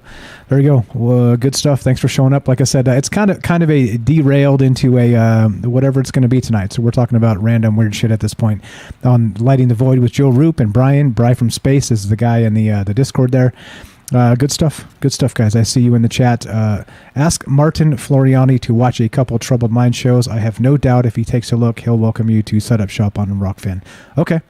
All right. Martin Floriani, that's the owner, right? Okay. All right, cool. What's up, Christopher? Purges and Natural Selection. Larry says, Orange Man going after big tech should be a hoot. Yeah, we'll see, right? Let's see if this is still playing. What's going on with this? It's not a pussy drink. You drink 2 and you'll be out. That's what they want you to think, that it's a pussy drink, right? But it's not. Test. And when it's hot, you just take a Collins glass, right? Pour some vodka in there, a little shot of sweet and sour, some cranberry, right? And some grapefruit juice, white grapefruit especially. Vodka, white grapefruit, splash of cranberry, salt the rim, put a lime on it. And there is nothing more crisp and refreshing in the summertime than that. About 2 of them, if it's mixed perfectly, you'll feel like you drank a 6-pack or had 3 shots of maybe bourbon. I'm going to go have one. Test. 1 2. And anybody that... Are you going to come down, Michael? You're not far away. How long do you think it takes to get to Vegas from here? Can you hear me? 4 hours? Hell yeah, I can hear you. Okay. Hey, nobody said hi. Hey, welcome back to Lighting the Void with Joe Roop. I'm Michael Strange, and we're here with Bri from Space. I forgot we're doing this. It's all good. Simulcast thing. It's all good. Yeah. It's all good. So probably where you're at, I think it's probably like 3.5 or 4 hours to Vegas, something like that. I think that's about right. Oh, dude, that's a night drive. I can do it. Yeah, I think so. Doing it. He ain't doing it. I'm taking White Thunder to Vegas. He was 3 or 4 hours from my house. He couldn't do it. He didn't do That's crap, dude. That's crap. Driving through the Pennsylvania mountains isn't 3 or 4 hours. That's a journey. 3 or 4 hours. That's a Bilbo Baggins journey for anybody. Trust me. When you get around there, there's truth there, but yeah. As soon as you break off into northern Pennsylvania, it's like, what the hell planet did we just land on? You know? Yeah. And you got to go around 10 mountains to go 20 miles. Well, it's better than driving through the nether. It is. I did have... all right, so I did have that fear in Las Vegas moment out here where you stop and you have an anxiety attack for a minute because you don't have, like, cell service or anything. Mm. And then you just start going, like, what the hell am I doing out in the middle of the desert? You know, I need help. You start honking the horn and you realize there's nobody around but a buzzard, right? It freaks you out a little bit. I had that through Wyoming. That was interesting. Because, you know, when you're in Wyoming, you're in a straight damn road and you look like you're going downhill because of the way the landscape is. But you ain't. You're going uphill. Yeah. You know what? And it's forever. There was a hill out there. It's on my Patreon. Maybe I should release it to the public. But it's literally, it's called Spook Hill out there. You heard of this, Michael? No. That's the one with the haunted school bus? So Jesse, my neighbor, he takes me out there, and the truck is literally pointed downhill, right? And as soon as he puts it in neutral, it starts going uphill. Mm-hmm. It's the weirdest thing ever. But if you look at it, I can't explain it. I'm probably going to have to release it to the public, or you can just look up Spook Hill on YouTube, actually. But if you look at it one way, it's totally downhill. You can even walk downhill, and you feel like you're going to fall downhill. And then you go the other way, and it kind of looks downhill, but it's not. And then if you stand in the middle, you start to feel dizzy. It's weird. It's really weird. I don't know how to explain it. I don't even know why I brought that up. I got a link for it. It's kind of like sounds like the mystery spot in California, if you've ever been there or heard of that. What's the name of it? It's called the mystery spot. It's like a kind of a place where things defy physics a little bit. You get weird, kind of like there's a vortex or something going on, and there's like weird anomalous things, and they literally built like an attraction around it in California there. It's kind of near Santa Cruz. I've never been there, but I've heard people have been there and said they see some freaky stuff over there. So yeah, I've got a link to what is this called? Spook Hill. So I'm linking it in the chat, guys, for everybody out there listening. I'll put it in the Fringe chat too. Cool. Yeah, I think I'm going to drive to Vegas. Let me know, man. Come out to Vegas and see you.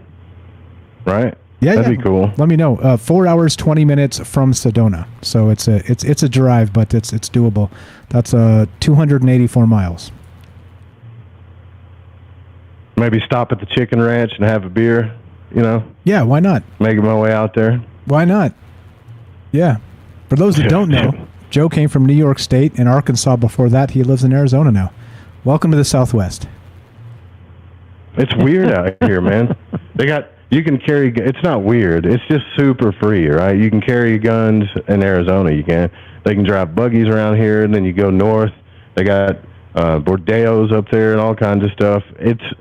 Everybody says they want freedom, right? Like, oh, freedom. And then when you get around it, like, and it's still not ultimately free out here, but when you get around it, things are a little weird. So I feel like I've had Stockholm Syndrome, like when I was in New York. I couldn't even use plastic bags in New York. Plastic bags were a sin, right? I mean, it was incredible. And down here, I mean, I don't know. It's like a Mad Max film or something, you know? Yeah, it's. You walk outside and half the mountains are on fire. There's a buggy going down the road.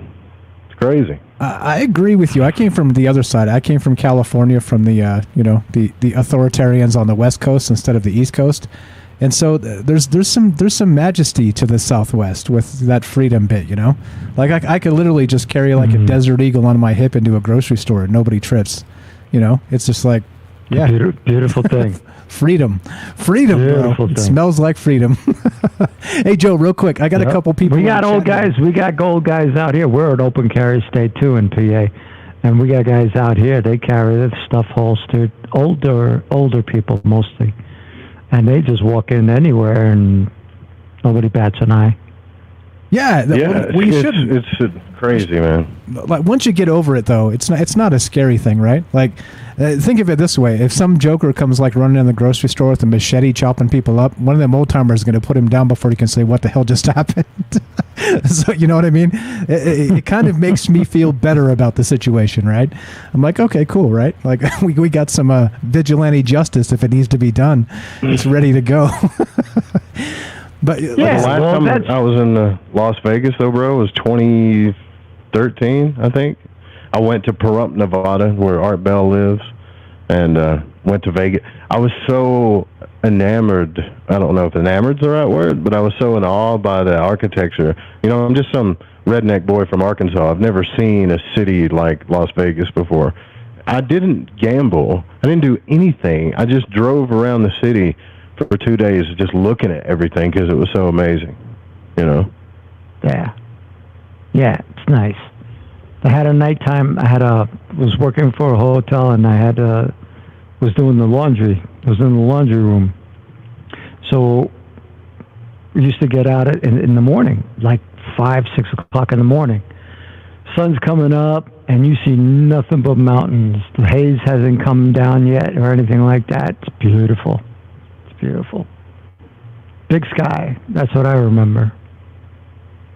All year long. That was the only other thing. I don't think it rained maybe like twice. That's the whole time I was there. I don't miss the rain that much. I mean, we get rain and it sucks, flash floods and all that, but you know, California was nicer, but it rained, right? And it's like, it's raining today. This sucks. Well, nope, not so much in Vegas. Well, a lot less. I'm okay with it.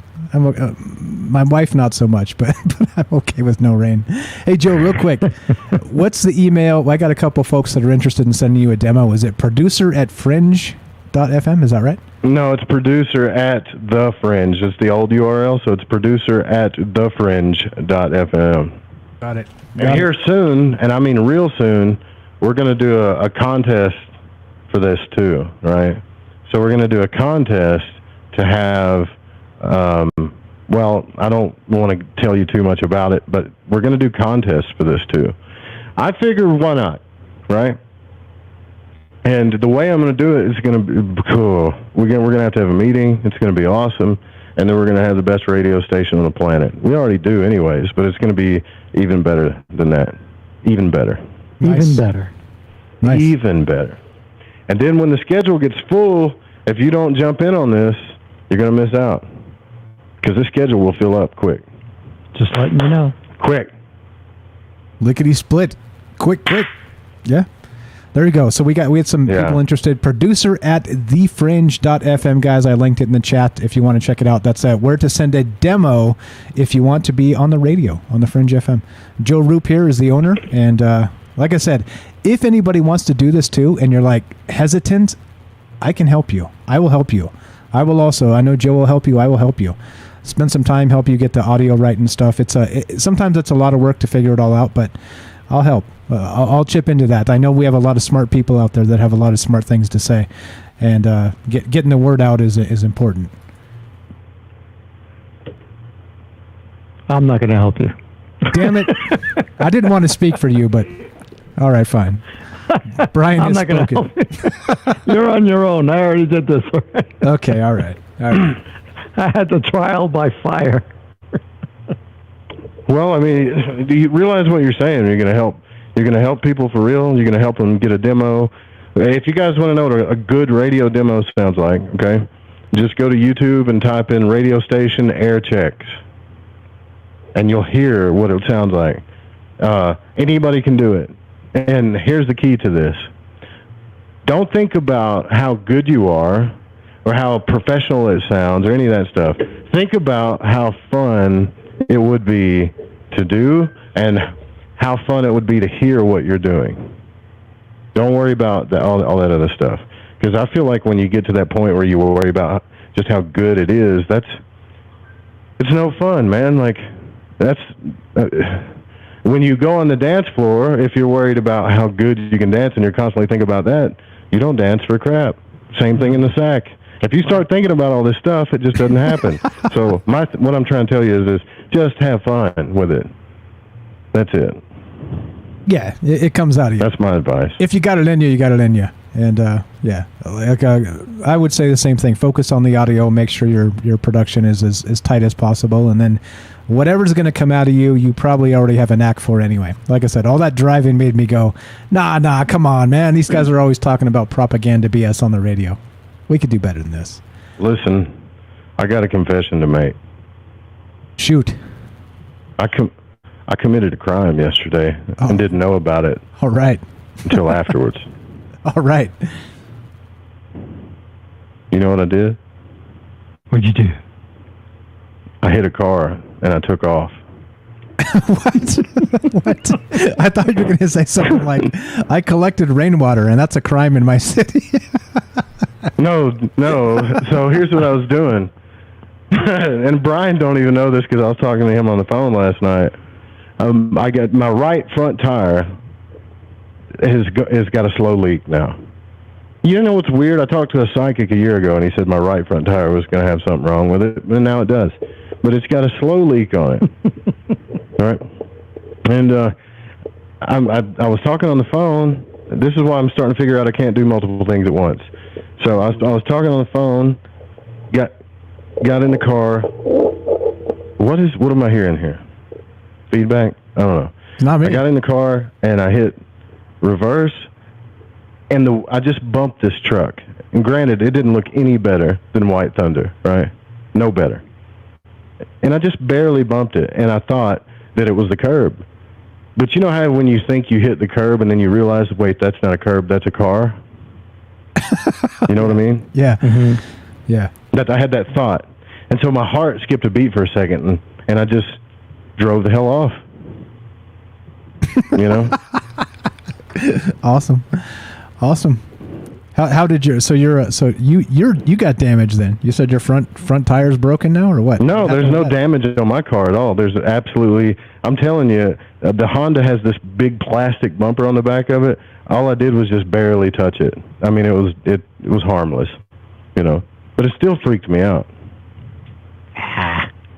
How many people have actually done that? A hit and run.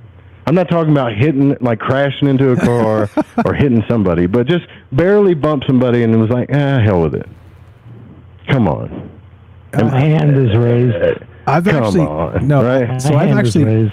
grazed a pole, like in a parking stall, and I just went in at a stupid angle, and I still have the dent in my truck to prove it. but no, I've never actually bumped a vehicle, though. I may need to be on my bucket list now, though, just for shits and giggles. Oops, sorry. I did it. I just cursed on the radio. I just cursed on the radio, Joe. He did it. We just went nuts, right? Like I said, we're off the rails anyway. Yeah, right. Moment of badness. 978 area code. You're on the air. Who are we speaking with? 978. That's you. Yo, sorry. I had to mute myself. Sorry. What are you doing, bro? You guys? I'm stalking. Have you ever committed a hit and run in that hoopty? No, never. Come on, dude. You've never bumped a car, like slightly bumped a car and drove off? Slightly, but they saw it. It was an old couple, like in the supermarket parking lot. It's way back in the day. I got another accident. Huh? Go ahead. You got another accident? My two accidents with people were like unbelievably minor, and they both saw it both times. And then my other ones where like the car got destroyed were just myself. Like, so it's just like telephone pole and that kind of stuff. So no, that's not. I don't know. You shouldn't be doing that though. I just didn't. But I don't want to call it that. I know. Listen, I know I shouldn't have did it. Okay, that's why I said I had a confession to make. Right? Like I haven't bumped anything with my car in years. Right? But it was just. It was like 3 o'clock in the morning. I'm at a gas station. Nobody's around, and I'm like, what? Like everything went through my head really quick. Okay, go in there. This guy wants to call my insurance company over a little bitty scratch, like a tiny scratch. Not even you couldn't even see it. That's not worth it. I'm out. You know. Yeah, I get the instinct for sure. Yeah. Check this out. Go ahead. I don't want to talk about that though. Okay, go, Terry. I'm trying to save you here, Joe. You know, but what are they gonna do? Come arrest me? I already had a cop beat down the door once because homeless people were out here. Nah, I know. Still, yeah. It's just, I just want to. What's on your mind, Stalker? Shut up, contract Joe. things. The perspective thing, real quick. When you guys were talking about the rain or whatever, there's like a little. Joe, you talked about on perspective earlier. Like for me, I wish for rain, and I feel like it's been really rainy because like I've been hoping for it because when I live in an apartment complex, so I have neighbors, and I'm constantly smoking weed, and if it's nice out, their doors are open, and they absolutely hate it. They're all they're older, absolutely they hate it. But if it's 60 or lower and it's rainy or whatever, the doors are closed, and I have privacy. And so for me that's just an example of perspective. It's all kind of what you're looking for, defines your reality, that kind of thing. And Mike, to your point about the rats thing, we were talking about Dr. Chris Ryan on Monday. And he wrote a book after Sex at Dawn called Civilized to Death, where he talks about this with locusts and grasshoppers. And when grasshoppers are in an environment where there's enough space, enough everything for them, enough resources for them, they're grasshoppers and they're finding them peaceful. But as soon as they run out of space, they literally mutate. Their bodies change and they turn into locusts, and they eat each other and cannibalize each other until back to equilibrium, until there's smaller population and there's more space. And the same with wild pigs and boars. When they're domesticated, they're a pig. When they're out in the wild, they literally mutate. Feral. So the theory is that humans, when we started using agriculture and settled down, we domesticated ourselves. So what if we're the locust stage of the grasshopper, and that's why we're doing this to ourselves? It's it's just a theory, and that's similar to the rats thing. I mean, what if we shouldn't be all crunched up together in these cities and stuff? What if we need a little bit more space to breathe, a little more room to breathe? You know, just it reminded me of that when you guys were talking about it. But hold the phone. Wait a minute. So.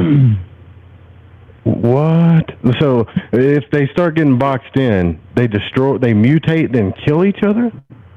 Their bodies will literally mutate. They'll change from a grasshopper to a locust, and they'll eat each other and cannibalize each other until the population is down, and then they'll change back to grasshoppers once there's more space, which is what Mike's talking about with the rats. You know what I mean? When they're all clenched up together, they change. They completely change. And what if we've been what if all the craziness, the tenseness, and the people? Maybe that's the theory. I mean.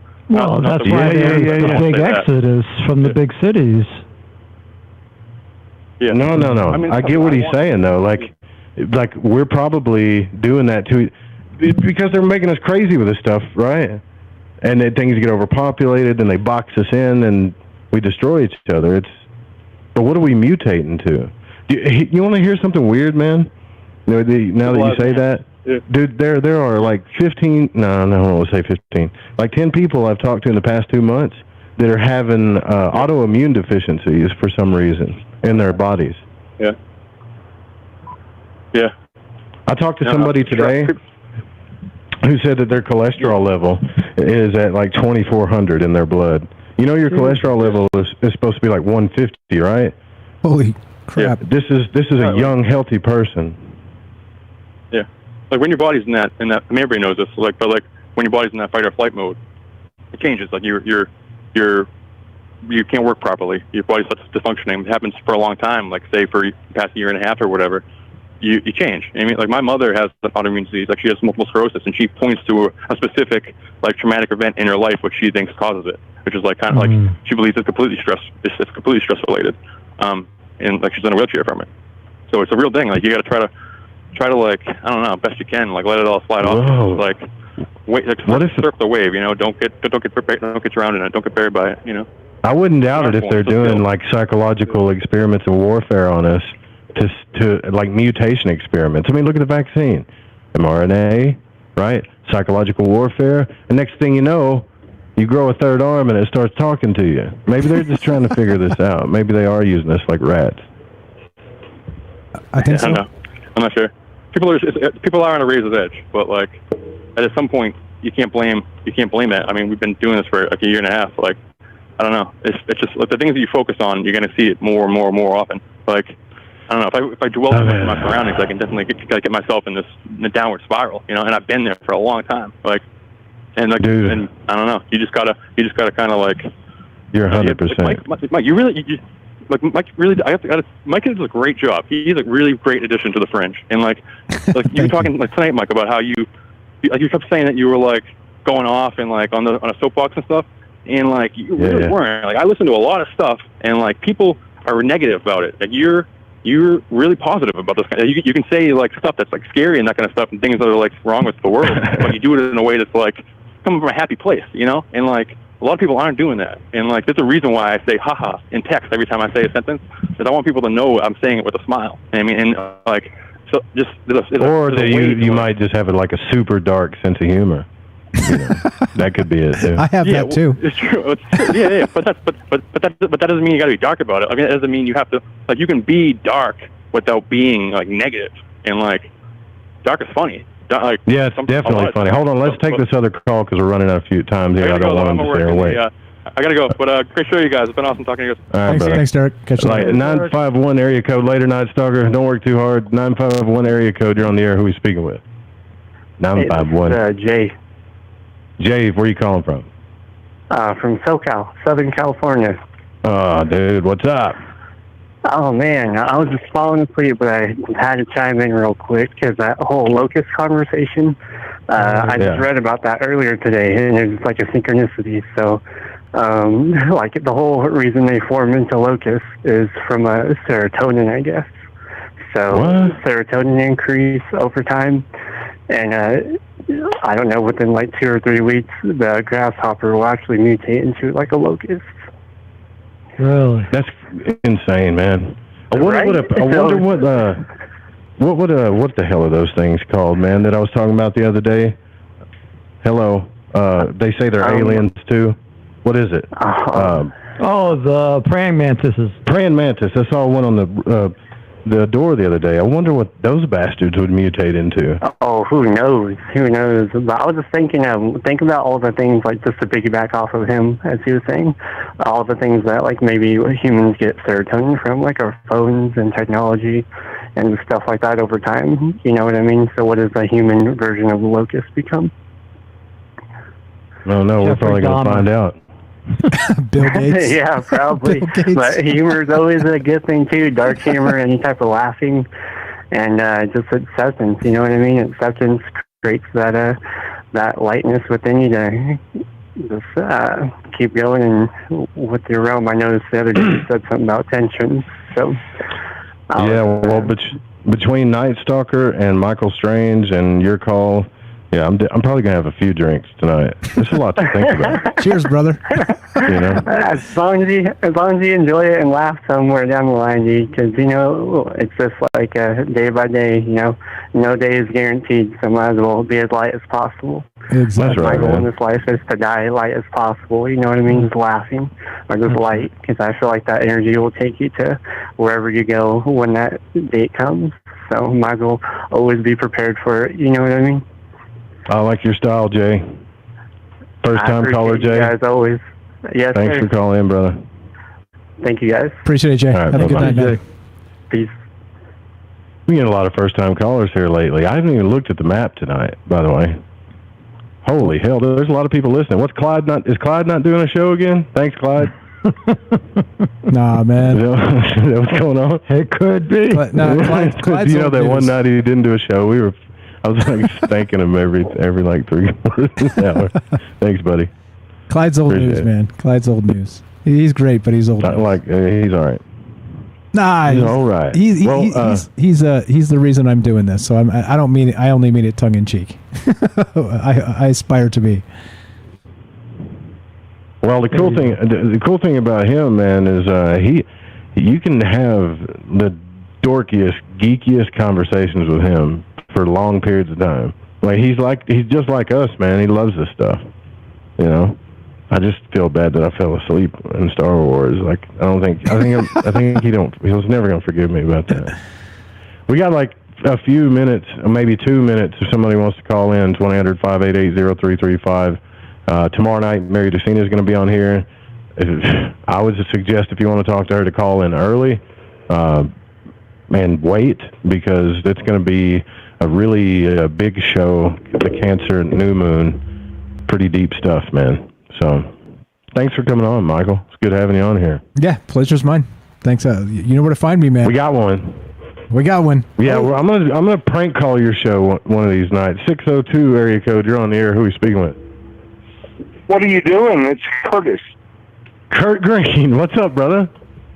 How do you do? Why are you in Cottonwood and you didn't come down to see me? We got to go to Mexican food. Are you drunk tonight, Kurt? No. Are you? I'm about to go get drunk, I promise you. No, listen. Yeah, the vodka and cranberry. That would be good, yeah. No, listen, though. I missed you, man. I should come down to Tolleson and see you. You know? Yes. Come down anytime. Are you doing okay? Today, we're like up 2-0 against the Bucks. We're doing good. How are you doing, Kurt? Are you doing all right? I'm doing all right. I'm hanging in there. I'm working at my job and doing good and trying to take care of things. But don't worry about being on the air and then people bothering you and things. Just go on doing what you're doing. Well, I miss you, man. No, you don't. You don't miss me at all. Don't lie to me. I do miss you. I miss you being in the chat room talking about me. I would not miss a thing about me. I miss you hanging out talking about how Jesus is coming back and we're all going to die until that happens. Jesus, we all die. Drinking with you. We do die. We go to heaven. Yeah, I miss drinking with you. So Kurt was around. Yeah. We had a drinking competition, but Kurt was around back when I was first started the show in the shack when I had to go over to my grandmother's house with a 38 special. Yeah, I was remember on that show. We were on a live show, and somebody was messing with his grandma, and he got up and got his gun. Oh my gosh! My grandma called me, and she was afraid, man. She's like, somebody's outside. They're trying to get my house, Joseph. Come over here. You know, like I had to. I'd feel terrible if somebody hurt my grandma, and I didn't do something about it. That was awesome. You're an awesome man. Hey, I got to go. Take care. Bye-bye, Kurt. Bye. Bye-bye, Kurt. Bye, Kurt. Thanks for the call. How long has it been since that guy's called in the show? I missed the hell out of him. See? Do you miss him? I miss him. For sure. I miss him. Anyways, we got to get out of here. All right? I'm sorry. That's a shame. I'm going to go have a drink. Joe, let's set up a like world record breaking streaming. Go for like a week straight. You down for something like that? You talking about like a marathon type thing where we don't sleep and all that stuff? Yeah, the whole damn thing. Like literally find out what the world record is and just get publicity crazy. Yeah, I have like 3. Well, that might be a good idea because I have literally 3 weeks to make a big decision about. The Fringe FM's not going anywhere, but as far as what Joe has to do, maybe a marathon might save us. You know, save me. It's publicity like crazy. Dun, dun, dun. I can see the headline now. These jerk-offs in the Southwest are going for the world record for the longest stupid broadcast ever. And yet, it would still be a world record. Anyway, I'm down for something like that. If you want to do something stupid, let me know. I'm down for something stupid. Well, we got to get everybody involved. Ryan would probably get involved too. Exactly right. Like as long as you keep rotating people through and call it the same show, I think it counts, doesn't it? Something like We're past the hour. It's okay. It's okay. It's no reason to panic. Trust me. I'm not panicking. I'm not panicking. Just letting you know. I'm not either. I'm loading it up. But thank you, Dan. I appreciate it, brother. All right, we'll be back tomorrow night with Mary DeCina. You guys make sure you make it out for that one. Check out our website, marydecina.com. Thanks, Dan. Thanks, callers. Thanks, Michael. This was fun. I had a good time, man. Yeah, me too. Appreciate you. We'll do it again. Let me know. Have a good night, guys. You got it, brother. You too. Have a good one, Mike. There was none down there at the time. What is going on, man? Good night, y'all. Take it easy. Sweet dreams.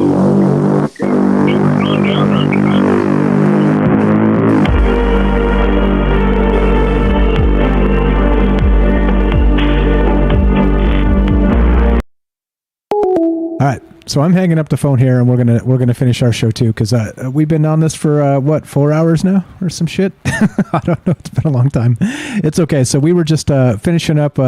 Joe wanted me to be on the show, and so he had Brian on there as well. So I hopped on and said, "What's up?" And it turned into a long and rambling conversation, which hopefully it was entertaining enough. We still got people out there listening, so I appreciate that. Thanks again. Remember, if you want to be if you're an aspiring radio host. There's an actual email you can send a demo to. Let's see, what was it? Producer at the Fringe FM. Producer at the Fringe FM. Let's see, what is this? Let's see. Let me get it. There we go. Putting it up on the stream so you guys can see this and see what's going on. All right, so if you are, there you go. So Joe Rupe is looking for a fill-in for him to kind of cover some time. I guess he's looking to do something.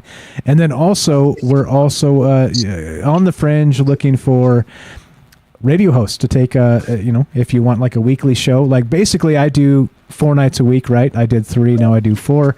They also have people that do like 1 night a week, for that type of thing, right? Because, people work and stuff and all the rest of that. So anyway, just FYI, if anybody's interested in that type of thing, there it is, producer at thefringe.fm. Put together a demo. And if you, like I said, if you need help with some technology stuff or a way to get started, I'm also a resource available for that. Like I said, I know we have a lot of great callers, a lot of people who are interested in this stuff. Just know there's no pay in this. Basically, it's on you to create the content, put it up on a podcast feed, and create something else, right? Turn it into something for yourself. So just FYI, I want to point that out, that it's not like that. It's not like, bam, you get on the Fringe FM, you're like a millionaire. Nothing like that.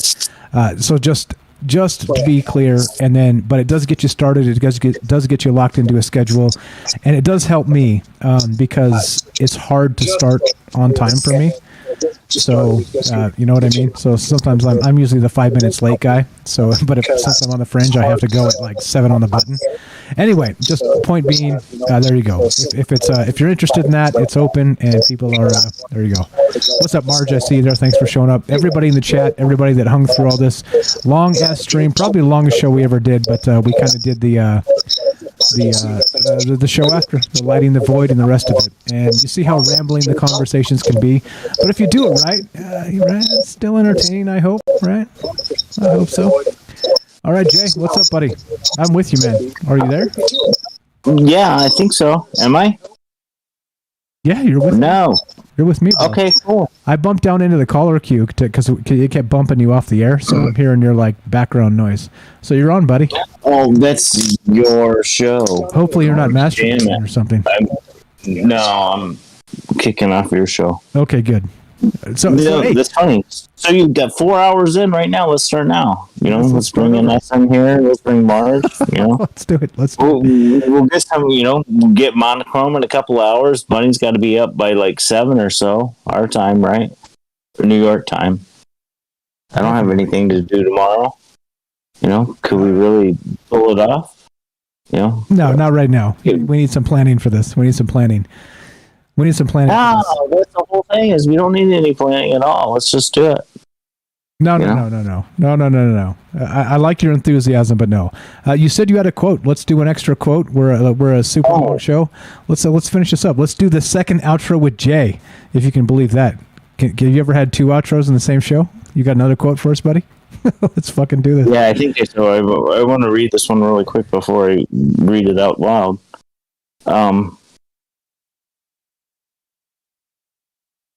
I don't know. I don't want to be a bummer. You know what I mean? It's fine.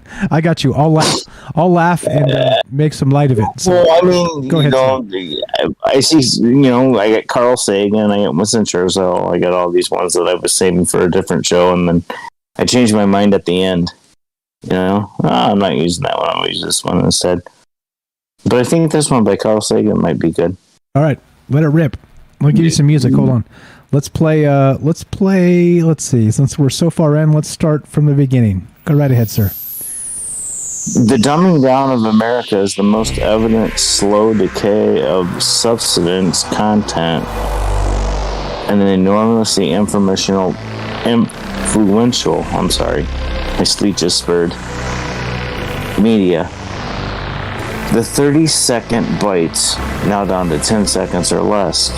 The lowest common denominator of programming, credulous presentations on pseudoscience and superstition, but especially on the celebration of ignorance. And that was Carl Sagan. And I'm going back to what you were talking in the middle of the show, before we went and talked to Joe, and I don't know what the other guy's name was. I'm sorry. That's okay. All good. All right, so let's finish this up. Thank you. Again, Shamanic says that's some time dilation magic. 2 outros in the same show. 2 J-tros. Thank you, Jay. Appreciate it, bro. Let's finish this up.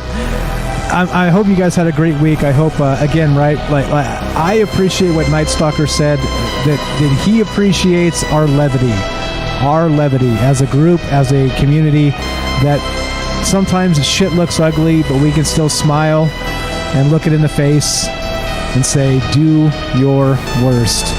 And that's what this show's really about. Thanks again, Jay, for hanging out for 2 outros. Thanks to everybody else for sticking in for a long, rambly WTF show. Let's get the hell out of here. Remember, tomorrow, 3 p.m. Pacific, we've got Troubled Minds News with Michael Strange. We'll see you then. Thanks again, Jay. We'll talk to you guys soon. Have a good night. That was fun. That was fun. I agree. Thanks, Jay. Thanks, Jay. We'll see everybody else later. Killing the stream in 3, 2, 1.